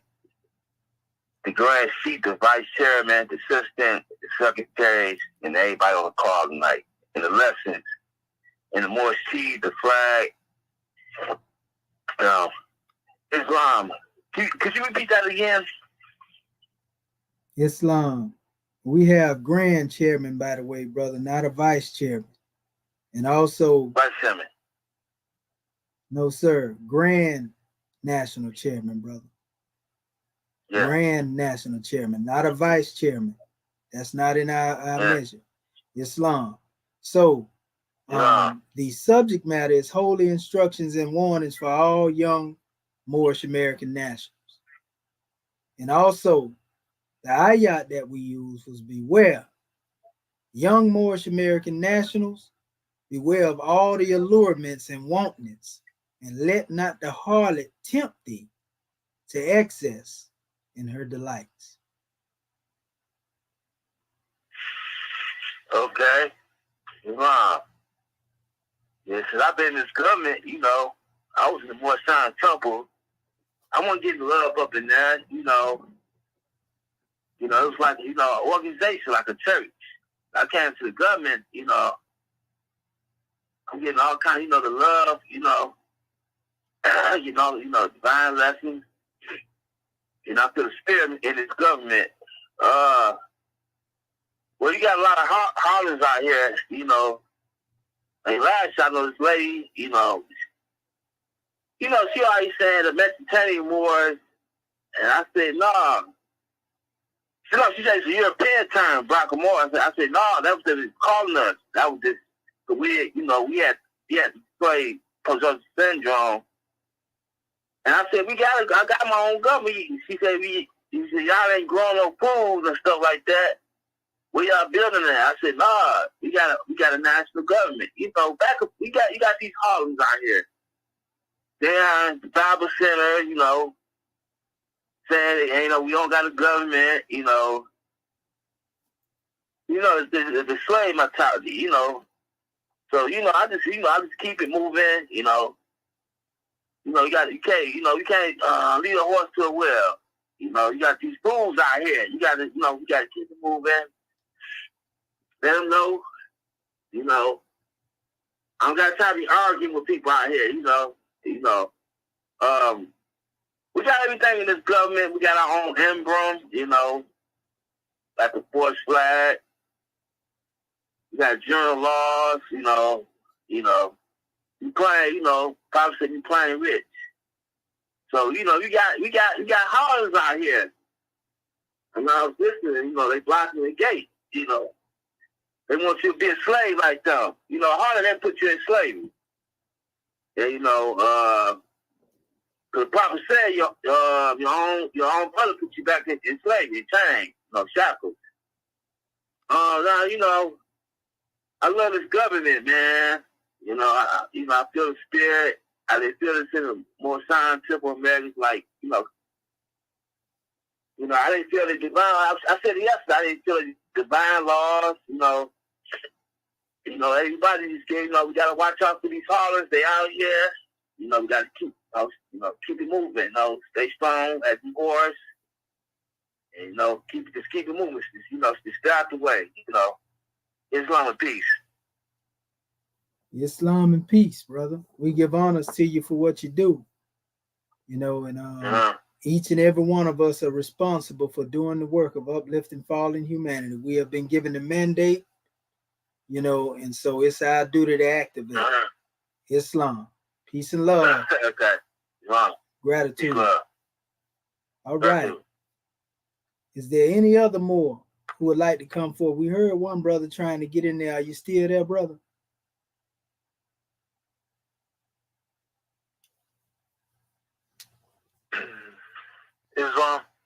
Islam. Go ahead, Grand Man. Islam National Assistant Grand Chief. Praise Allah. Honor to our Holy Prophet Noble Durali. And honor to all of those who assist you in the class, and honor to the entire Act 1. As always, special honor to our National Grand Chief and our National Grand Chairman of Moorish America, who empowered to make law and enforce law with the assistance of the Prophet and the Grand Body of Moorish America. In honor to our host tonight, our National Assistant Grand Chief, but the Assistant Grand Chief is to assist the Grand Chief in all affairs to live according to love, truth, peace, freedom, and justice, and it is known before the citizens of Moorish America. Well, sir, the Prophet did say, I brought you everything it takes to save a nation. I take it and save thyself. And he said, if I can get you to thinking, you save yourself, and I'll be quick, sir. The first thing, listen to the class, and that come to my mind is who made you? Allah, the great God of the universe. And when you come to the doors of the Moorish American government, you don't have any excuses when you get these laws and lessons. And you was briefly talking about all these different sovereignty that people try to claim. The only thing you need to claim here is person who made you, Allah, the great God of the universe, and your holy prophet, Noble Durali, with him out front. You have your national and divine creed and all here in the Moorish American government. This is where you can be free. This is where you won't be molested and tossed around like property has been tossed around for the last 500 some odd plus years. This is where you are loved and truly loved. And I just ended by saying like this, and you're right, sir. Anyone that's violating or breaking laws and using paper, what the Rome like to call them paper terrorists, and say that this so you get freedom here with paper, UCCs and other type of literature, you're right, they are a lie, a cold-blooded lie. And that to me is a portrayal for the prophet and the great God of the universe and this government, and this being the most powerful government in the world. Honor to you, sir, for the great class tonight. I truly mean that with all of my heart. Honor to you for this class. And I just end by just saying peace and love, sir. Islam. Okay, Islam, brother. We give honors to you for that draw, and praise be to Allah, brother Justice L. Bay. Islamism without the schism. Gratitude. All right. Is there any other more who would like to come forth and give their portion of the understanding?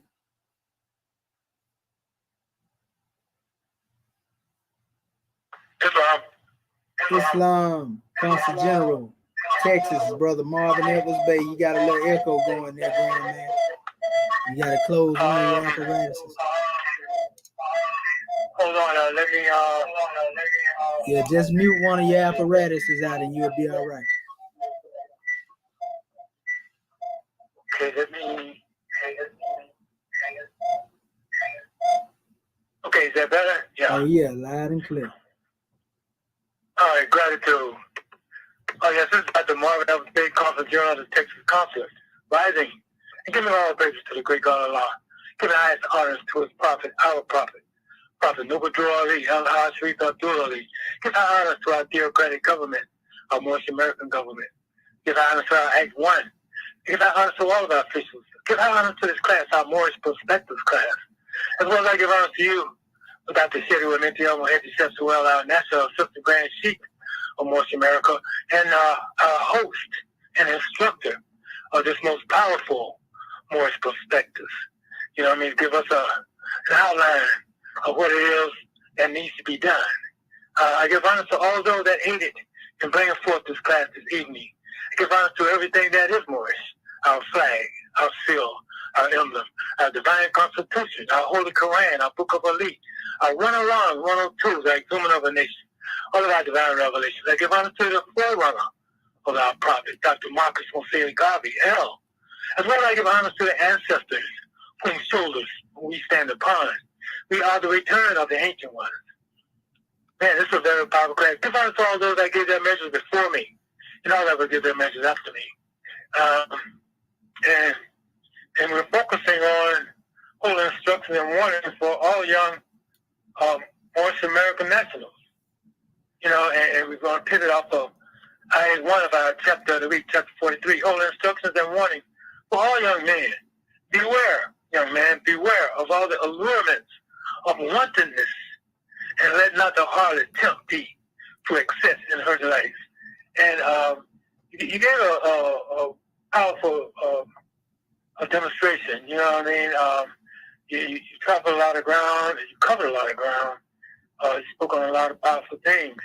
And you talk about those that, you know, they fall victim to all of those allurements. You know what I mean? That can come from many different levels, of course. But, you know, in respect to our Moorish American government, those that show up, you know, whether clandestinely, if I can make a word out of that, you know, undercover like, or, you know, with false faces. You know, Temptation used to have that record out of false faces. But, you know, just knowing that, you know, we are a part of this Moorish American government, knowing that, you know, we have proclaimed our nationality, you know what I mean, before the only government in which we can live. You know what I mean? Let's not make any mistake about it. We're not talking about the European government, because like the sister Dendra Neil Curtis said, the prophet said, well, I got caught up in giving honor to the goddess. Oh, yes. Just because you are born here doesn't make you a citizen. So we just have to, you know, come into the realization of all of the allurements, you know what I mean, that has been perpetrated, you know what I mean, by this system that we are dealing with. I'll put it like that. But we're not going to dwell on them, because we know what they're going to do. You know what I mean? The prophet said, we don't suspect any evil of anyone, any man, until you see it, and don't forget it. So more, don't forget it. You know what I mean? So this is what it's all about. We're all about uplifting fallen humanity. But we got to begin with uplifting ourselves. And the prophet brought us everything that it takes to free us as a nation of people. So we have everything we need. You know what I mean? All we got to do is come together. We're talking about unity. You know what I mean? Unity in every sense of the word. You know what I mean? We're not going to be looking at each other, you know what I mean, having these dirty Moor thought patterns. And I say dirty Moors because the prophet told us not to call them niggers. You know, he said call them dirty Moors. You know what I mean? That dirt that, you know what I mean, we keep still left on us after coming out of that grave, you know? But we know that grave, that assumable jurisdiction. You know what I mean? So we're not going along with any of those organizational misconceptions or misdirection. You know, we're talking about government. That's what it's all about, this Moorish American government. But, you know, the door is open, you know, and I don't have to tell you that. The chairman tells you that. And the Moorish American government, you know, says this all the time. Welcome. This is your Moorish American government. You know, and so that's what it's all about. coming and not looking for handouts, like our people, have been carried, so to speak, have been, supplied with all of their wants and needs so they think, but no, all of that is another allurement, but when we come here in this Moorish American government, we come here to do the work. We come here to get busy. That's what it's all about. So, what can we do? That's what I'm asking. You know what I mean? I'm looking for what I can do, different opportunities, to aid and assist my Moorish American government. If anything I do that's not aiding and assist, then I'm going astray. You know what I mean? But I want to say gratitude for being on your post, but gratitude for always being in defense of your prophet, our prophet, being in defense of your government, our government. You know what I mean? And standing shoulder to shoulder. You know what I mean? With all young Moorish American nationals. And gratitude, God, man, for allowing me to speak. Islam and peace. Gratitude for speaking, brother, and that's what we're talking about. As you stated, the work. That's what we hinting at.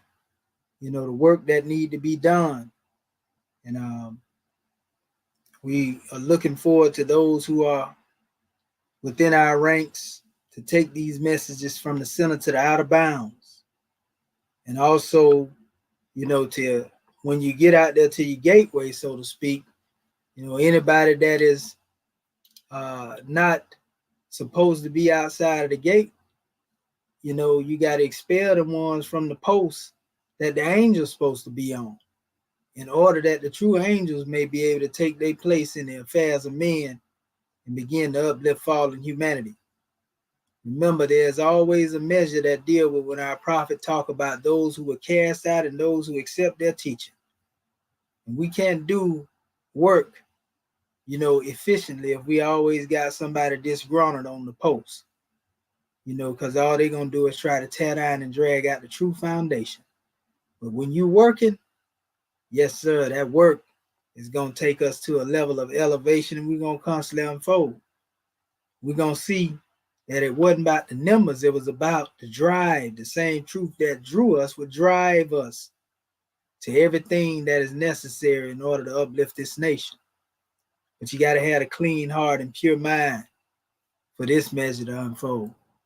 We got to get off everybody else's Bluetooth and sync up with divinity. We give honors to your grand man for that drawing, Consul General. Well, at this time, let us call forth our officials. And we're going to start with Act 1. We're going to call forth Sister Alseta Moon-El, the Ra Moon-El tribe. Islam, you there, Sister Alset?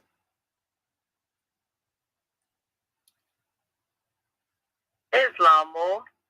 Islam. People call me sports. First, let me rise and give all praises to Allah and all honors to our Prophet Noble Ali, honors to our Moorish American government, our officials of our government, and our citizens, honors to all my Moorish kin this evening, honors to all our guests and citizens, honors to you for bringing forth a grand Moorish perspective and the live stream, honors to the subject matter on the floor that you brought forth. And I'm driving, so I'm going to give my measure real quick. Forgive me, Lord.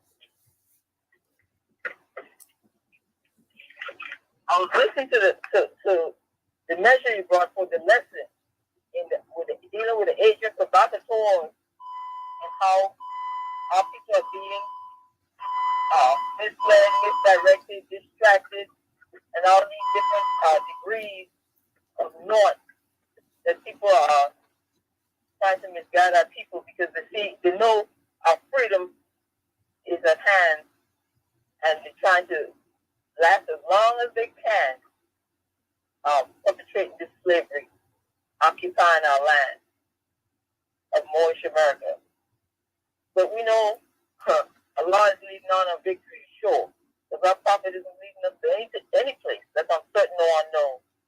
And that's why the prophet says he needs fearless Muslims, because he knows that they're going to be those that will put, the back in the day we were young, they called it fear God in you. But they don't realize that it's just a fear that you're being. So our people definitely will have to be able to stand, but that's why they have to study and understand these laws, understand the lessons, the divinity, the lessons that the prophet has brought forth. He brought them forth for a reason, so that we could understand and know how to deal and avoid the skeptics and the agent provocateurs. So, but as long as we continue to be about our Father's work more and just give our people what they need, the love of Allah that He gave to us, that our prophet brought forth into us. As long as we continue to do that and teach them these divine lessons that our ancient forefathers gave to our prophet, that Allah made sure our prophet obtained for us so He could free us, we're going to be all right. Because the prophet tells us, those who was with me 2,000 years ago are with me now. And those who were against me 2,000 years ago are against me now. So we understand that it will always have those that don't want to be a part and partial of truth. But they think everything is fun and games. But our prophet let us know that it ain't going to happen. So we just got to continue to keep the love up front. Gratitude for calling me Portmore. Peace and love to all my Moorish Islamism. And gratitude for the measure, sister. Islamism without the schism.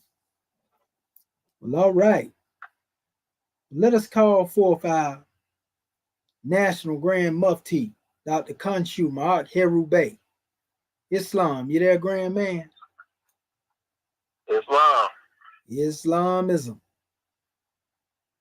Gratitude for calling us forth, Grand Man. We rise, first and foremost, giving all thanksgiving, adoration, worship, and praise to our Father God Allah, the great God of the universe, the most beneficent and the most wise. We give the highest honors that we can give to His prophet, our prophet, the last prophet in these days and in these times, Prophet Noble Drew Ali, the savior of humanity. We give honor to his forerunner, Marcus Mosiah Garvey, and we give honor to his government, our government, the Moorish American government, the government in which we live according to Act 6. We give honors to the officials of this said government, our divine ministers, swift angels, mufti, royal council, secretaries. We give honor to our citizens, the Moorish Americans. We give honors to our flag and our divine constitution and bylaws, our holy Quran, our Grand National Seal and Grand National Emblem, our Book of Fire, the exhument of a nation. We give honors to everything that is Moorish. We give a special high honor to you, our National Assistant Grand Sheikh, for bringing forth this Grand Moorish perspective this evening. Dr. Shadu Amiti and Medu Shepsu Grand Drawing this evening. We give honor to all of our Moorish kin who have spoken before us and to our Moorish kin that will speak after us. We give honors to you, angels, and we just continue to give honors where they're due and honoring all true and divine prophets. And yes, we give honors to our ancestors as they have come before us, leading the way. And we are them today without doubt or contradiction, because no one has the power to change man from his descent nature. Praise Allah for that. And, you know, because it ties us back in. And it's been a grand class, especially dealing with, you know, the adversary that all Moorish American nationals, as you say, have to deal with it, that allurements, wantonness. It's a very important lesson that we have to learn, because it deals once again with going outside of the self. When you get into that wantonness, you know, most of us, that demonstration has to do with an illusion that's outside the self. You know, as you know, like they're saying, thinking the grass is greener on the other side, because you wanting some type of perfection in an imperfect world. You want some infinite in the finite. And that's really the problem, because only those things that don't change or pass away are you going to find your true happiness. Because if they don't, as long as they continue to change and pass away, then what made you happy won't continue to make you happy as it continues to change. And so this is why we as Moorish Americans, we can't be Masons. As a Freemason, we can't have anything, no type of worshipful master. No type of middleman in between us and Allah. That's where the wantonness is. Once again, it's in between you and Allah. It's outside the self. And it's keeping you from going in the correct direction, which is within, to seek the answers or fulfillment that Allah has for you. Because, once again, the happiness and peace all come from the center. And they spread to the outer bounds. And this is why we find ourselves, we continue to have to tell ones that we're not going up in no European courts trying to dispute nothing with them. Why would we go outside of ourselves? Once again, looking for someone to have a grander drawing or a means of jurisdiction over us. Like how they can't even comprehend who we are and what we stand on and how we demonstrate, because they're not us. So why would you look for jurisdiction over yourself to some people who can never comprehend you? It makes no sense. And then trying to operate in a game or a system, a web that they done set up to entrap you.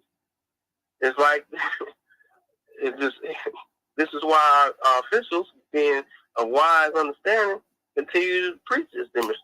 I won't say preach it, but continue to really sound off that, hey, this is not where we're supposed to be. You're in the spider's web.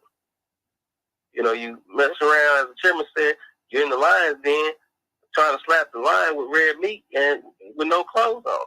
Like you trying to become lunch. That ain't where our effort's supposed to be at. That's you wanting some type of recognition from someone else. When what's more important than one's own approbation? What's more important than your own satisfaction and knowing what you've done, you can stand upon and, die without any regrets. Pass on. Because we know man don't die, but the spirit man don't die, but want to transform with no regrets, knowing that you're on the right side of the credit side of life and that your life had meaning. And so, once again, that comes from inside. The wantonness is outside of oneself. It's directed towards the illusion, thinking the illusion can fulfill the wants and desires, whether that be king ambition, the wanting for some kind of power, or to seem powerful or grand to someone else. It makes no difference if you don't see yourself that way from the gate. And so there's no need for that bringing up the stones out of your pebbles of your mind and showing them to your brother and fancying that they looking at them like, wow, this is the bomb. We just have to continue to work together, and I think that's why we're here. I know that's why I'm here. We're the vanguards of this movement. This is why we continue to warn ones who are going outside of that demonstration that we here. No matter what you try to do, the vanguards is here. We're not going to let you take our movement and just use and abuse it. We're not here for that. And if you're trying to do that, if you're a true Moorish American, you ain't going to allow that to happen. Because this is our livelihood. This is our birthright. This is our inheritance. And we can't let people just play around with it and treat it like it ain't nothing. Because it's something to me. I know that. For me and my family. So this has been a grand class. Excellent and masterful lesson put out this evening. That's what Sister Grand Sheik and Gratitude to you, Moorish America, for being here with us and giving us your time, attention, and respect. We love you. Islam and peace. And Islam and peace to you as well, National Grand Mufti. We give honors to you for that drawing. Yes, sir. We give honors to you for all that you do and all that you will do. Yeah, we definitely got a lot of work to be done. Praise be to Allah. Islamism without the schism. Like you said, we have to know, like I was saying earlier too, you got to believe within yourself. And if you don't believe within yourself, then you ain't got nothing to offer to your people. So Islam. All right. Let us call forth our Grand National Secretary of the State, Sister Shepsu Rakat Ma'at and Pooh, Tutankhamun Bay. Islam, are you there, Goddess and Queen? Closest of thoughts, gratitude. Islam. Islam Moorish Ken, first of all, I want to rise, giving all praises to our Father God Allah, giving honor to our Prophet, Noble Drew Ali, the last prophet in these days and times, giving honor to our Moorish American government, all of our officials, staff, the angels, muftis, divine ministers, most especially our Moorish Ken. Giving honor to all those Moors who spoke before me, all those Moors that will speak after me. Giving a special honor to our National Assistant Grand Sheikh of Moorish America, Dr. Shedu Amenti El Mohedded Shepsuel, for opening our meeting according to law, also hosting this Grand Moorish Perspectives class this evening. Also honor to our National Grand Secretary, State of North Carolina, Dr. Janet Wooten Bay, for taking registration and reading our sub-chapter for the week. It's been a grand class. Much gratitude to you, Dr. Shaheed, for this very powerful and very timely message brought forth, to our Father's house. When we look at the subject matter, coming from Ayat 1, beware, young Moorish American national, beware of all the allurements of wantonness, and let not the harlot tempt thee to excess in her delight. And there were so many keys that you brought forth, Dr. Shaheed, and when you were speaking, the thing that stood out to me that, of course, I had to go look at the words themselves that you brought forth. When you spoke about detractor and distraction, and looking up detractor, that's one who criticizes something or someone unfairly, often in an attempt to injure their good name or reputation, one that's a critic, or you find fault with everything that one says or does. We've seen that down through the ages. We've seen that done with our own Prophet Noble Drew Ali, and also with our Moorish American Government Act 1 or what have you. The distraction, mental distress or derangement. Now, this is dealing with a mindset to divide the attention or prevent concentration, to amuse, entertain, or divert, which oftentimes we call as pacifiers, and to create division or disorder caused by dissension, conflict, discord, okay? Want to debate or argue all the time. So the Prophet let us know that, first of all, we've got to deal with the study of the self. And as you stated before, you can either have those outside of the self that's on that type of mindset, or you've got to also look at within the self to make sure that you are not demonstrating these negative degrees that not only stunt your own growth, but create blockages for your Moorish kin, and also the young and the yet born. And one has got to, when we speak about karmic debt, whether you are demonstrating things on the positive or credit side of life, that means building, growing, how to be of aid and assistance to each other, or trying to accumulate negative karmic debt, taking out something, trying to destroy it, trying to cut it off, disrupt the course or the natural order of things. When we look at a divine and national movement, this has been established by the Creator, who sent Prophet Noble Drew Ali, that was also divinely prepared. So it had me reflect on when the Prophet spoke about establishing principles of action. And see, you can act either for the arts or you can act for the not. We're speaking about the principles of action as is reflected in our divine constitution and bylaws, dealing with love divine, truth, peace, freedom, and justice. And when you were coming from that book, Thinking and Destiny, and brought forth that word morals, which is also dealing with principles. That's another word for that. Being able to hear without your passion. And in order to do that, then you're enabled to deal with that soundless voice of consciousness. That's dealing with the higher self. Or one's morals, your principles and standards will be the background of one's mental attitude. So if you have a mental attitude that's enslaved by Western Freemasonic thought pattern, or king ambition, or competition, jealousy, or what have you, then that's how Protestant, thinking is the cause of it all. So you've got to make sure that your actions are in check. And yes, self-government starts with the study of the self. You have no control over your own passions, can't hear nothing but through passions, and you can't govern self, and you definitely can't govern others. The last aspect in dealing with that harlot, which you so beautifully brought forth, Dr. Shaheen, the other synonym to that is dealing with a vagabond. No fixed occupation, a vagrant, a rascal, something of unknown origin. Is not this what these misnomers are, dealing with Negro, black, and colored, that connects you to nothing but a man-made man? When we look at no morals and moral corruption or sin. So not only are you dealing with a stateless mindset, but you're also dealing with a sin against the Creator. So we have got to definitely study these lessons. It's for the benefit of fallen humanity, for uplifting ourselves, our people, and it also allows you not to continue to suffer any longer. You've got options now. Once you hear this truth, you've got options.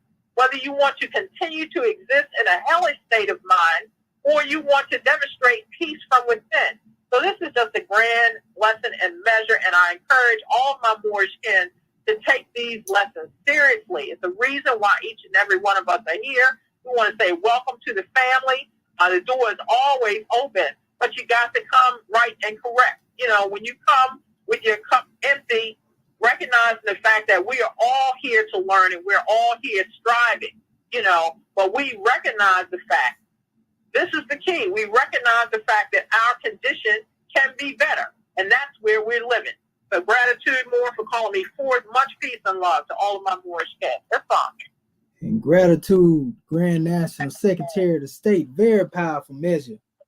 And like we just stated, we most definitely brought forth a whole new definition with that word harlot. And you see the Grand National Secretary of the State just brought it on out there, let you know this is that vagabond, one who's moving in no man's land. In fact, that's what they called, even that Cain mentality biblically. Cain was a hater. But he went in the land of Nod, no man's land, in all that hatred. So we give honors to you, sister, for that drawing. And also means somebody that ain't in law. Vagrancy law is Negro. So let us call forth our Grand National Chairman, Dr. Acton, Pert M. Heru, Tooth the Coming Back. Islam, you there, Chairman? Islam, can you hear me? Oh yeah, we hear you. You got a little echo, Chairman, right there. I think it might be one of your your apparatus has got to be muted out. But we can hear you though. Let me see.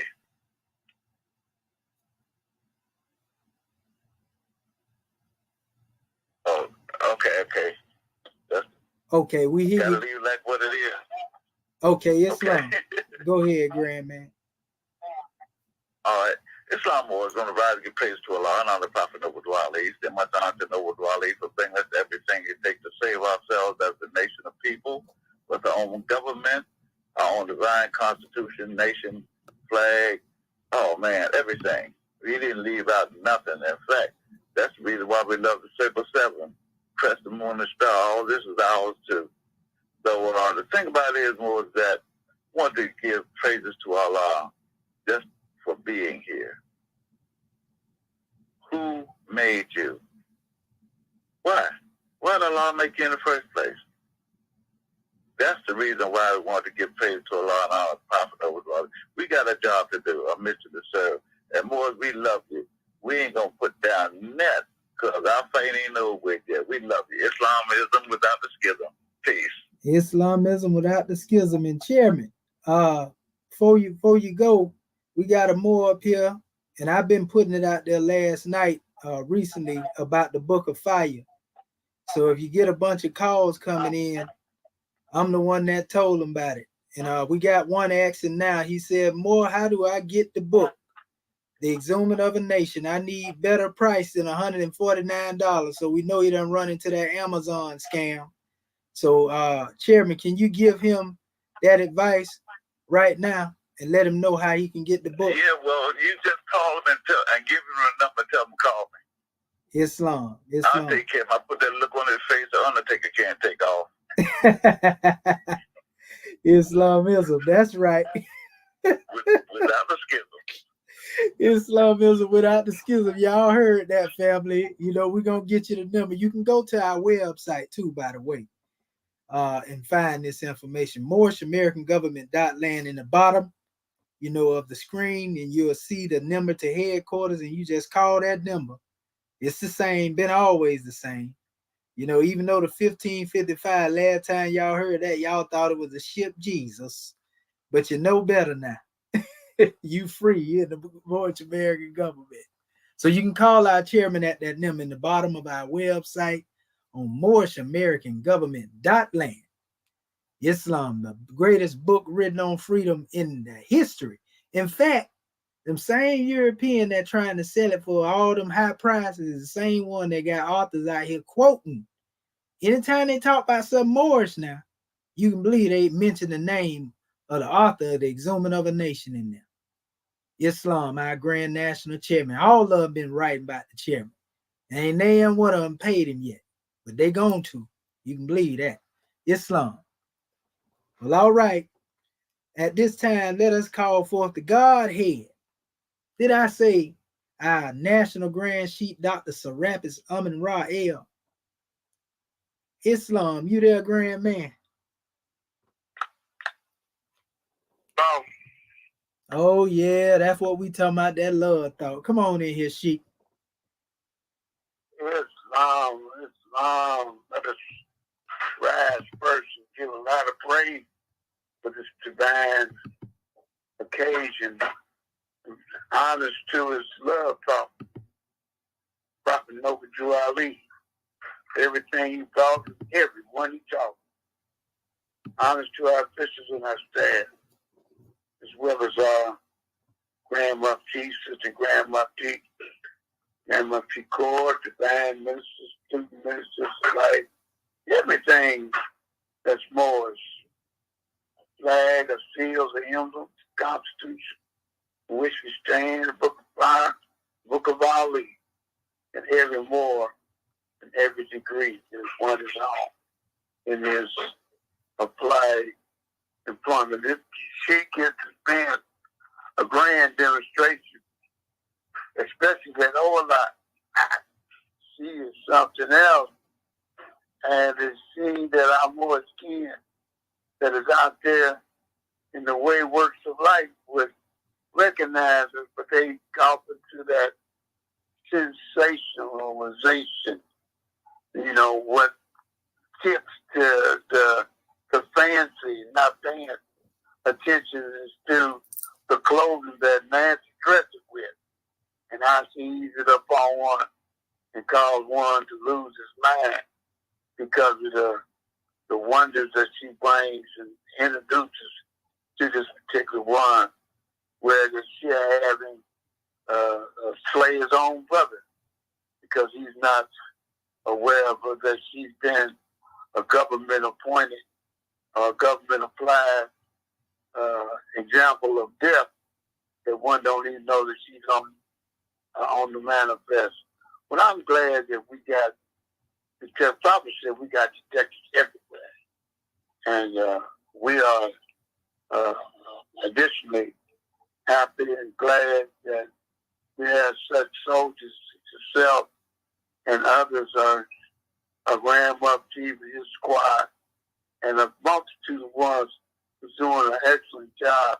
Our Grand National Chairman on a day-to-day basis about his work, his father's work, Grand National Secretary of State, and other ones. We just give ones what is due, and that is what the property prosecution, grand demonstration, and we truly give high honors to the nation. Islam, Islam, Islam. January 15, 1929, the warning from the prophet to be read in peace.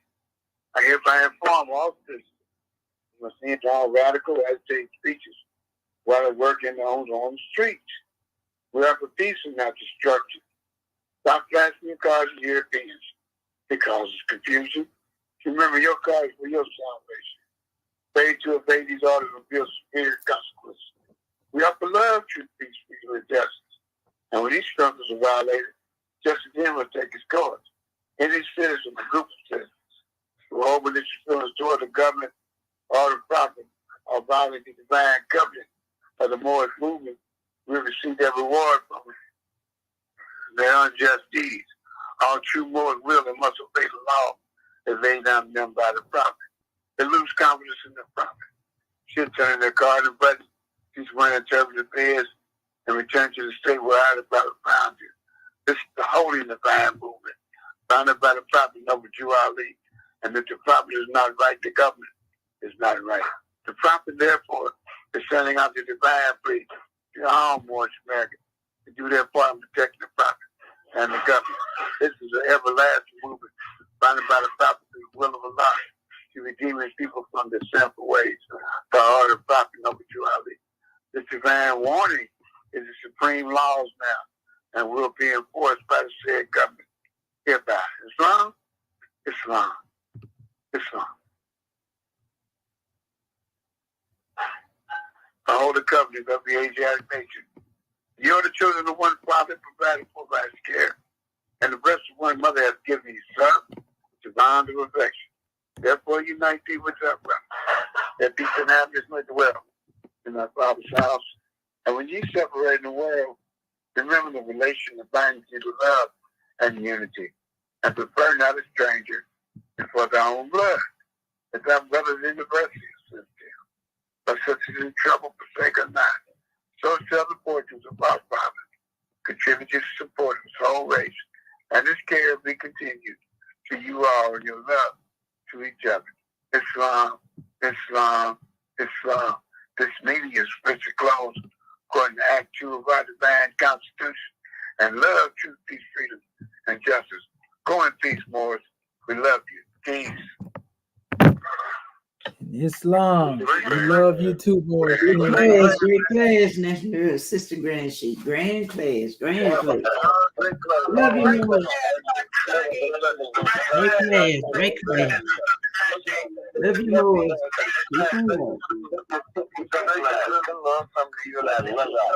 No longer being recorded. Islam, Islam. We love you. Islam, we love you too, Moors. We love you. Islam, Moors. Great class. Gratitude. We love you, family. Thank you for all your contributions with all that love. That's what I'm talking about. All right now. All right, Moors. Islamism. Want to give honors to also all of our family out there who came to view. And y'all keep coming and telling the people about Moorish American, the Moorish American government. Because we got work to do. Y'all bring that good talent on up in here. We love you. That's right. Don't let nobody tell y'all nothing different now. Islam. That's right. All right. Islam. Gratitude. Goodbye. All right, family. Like I said, y'all keep coming through, and we're gonna keep blessing you with the lesson. It's been a minute, so we're gonna take our family out like we took us out in the past and give our family some good Moorish American music. Praise be to Allah. Islam. Separating the world. Remember the relation that binds you to love and unity. Prefer not a stranger before thy own blood. Moorish Cosa Nostra, industrious sex. I cracked the code of the Vinci, these are actual facts. Angels and demons, Illuminati and Judas goats. Elite minds of our own who turn cutthroat. Esplanade betrayal, 30 pieces of silver. Merovingian bloodlines and boule house niggas. Who would have figured we'd be sleeping with the enemy?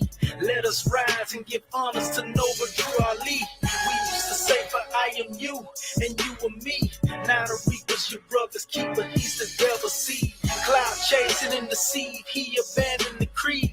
Desire was his vice, but envy his disease. A fistful of dollars led him to his demise. Front page, it was tragic, a bloody homicide. What profits man if he gains the world but loses his soul?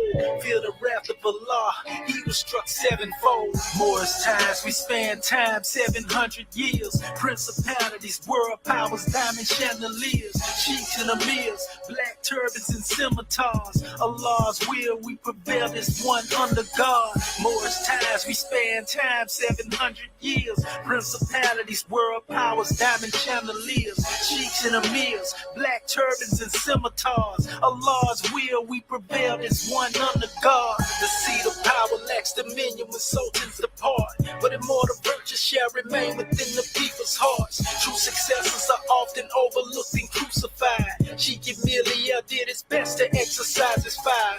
Opposition from all sides forced him on the ground. Exiled from his post, but loyal to his crown. He stood his ground, but no one man can defeat the mob. He transitioned in silent historic landmarks. We came as we are, and we are as we came. We came, saw, and we conquered. M.A.N shall remain. These are divine instructions. Let us unite the nations. Heavenly mandates, self-determination, treaties, consortiums, covenants, holy and divine. Social duties and obligations, proclamation signed. Theocratic, supreme laws, organic design. Creative faith, deliver justice in due time. You raise the cowards, you raise the imbeciles, you raise the good for nothings. If you cannot do what other nations have done, what other races have done, then you had better die. Can we do it? We can do it. Because any leadership that teaches you to depend upon another race is a leadership that will enslave you. Let me say that again. Any leadership that teaches you to depend upon another race is a leadership that will enslave you. They gave leadership to our foreparents, and that leadership made them slaves. But we've decided to find a leadership of our own to make ourselves free men. Babylon did it. Assyria did it. France under Napoleon did it. Britain under William Pitt, Earl of Chatham did it. America under George Washington did it. Africa with 400 million black people can do it. If you cannot do it, if you are not prepared to do it, then you had better die.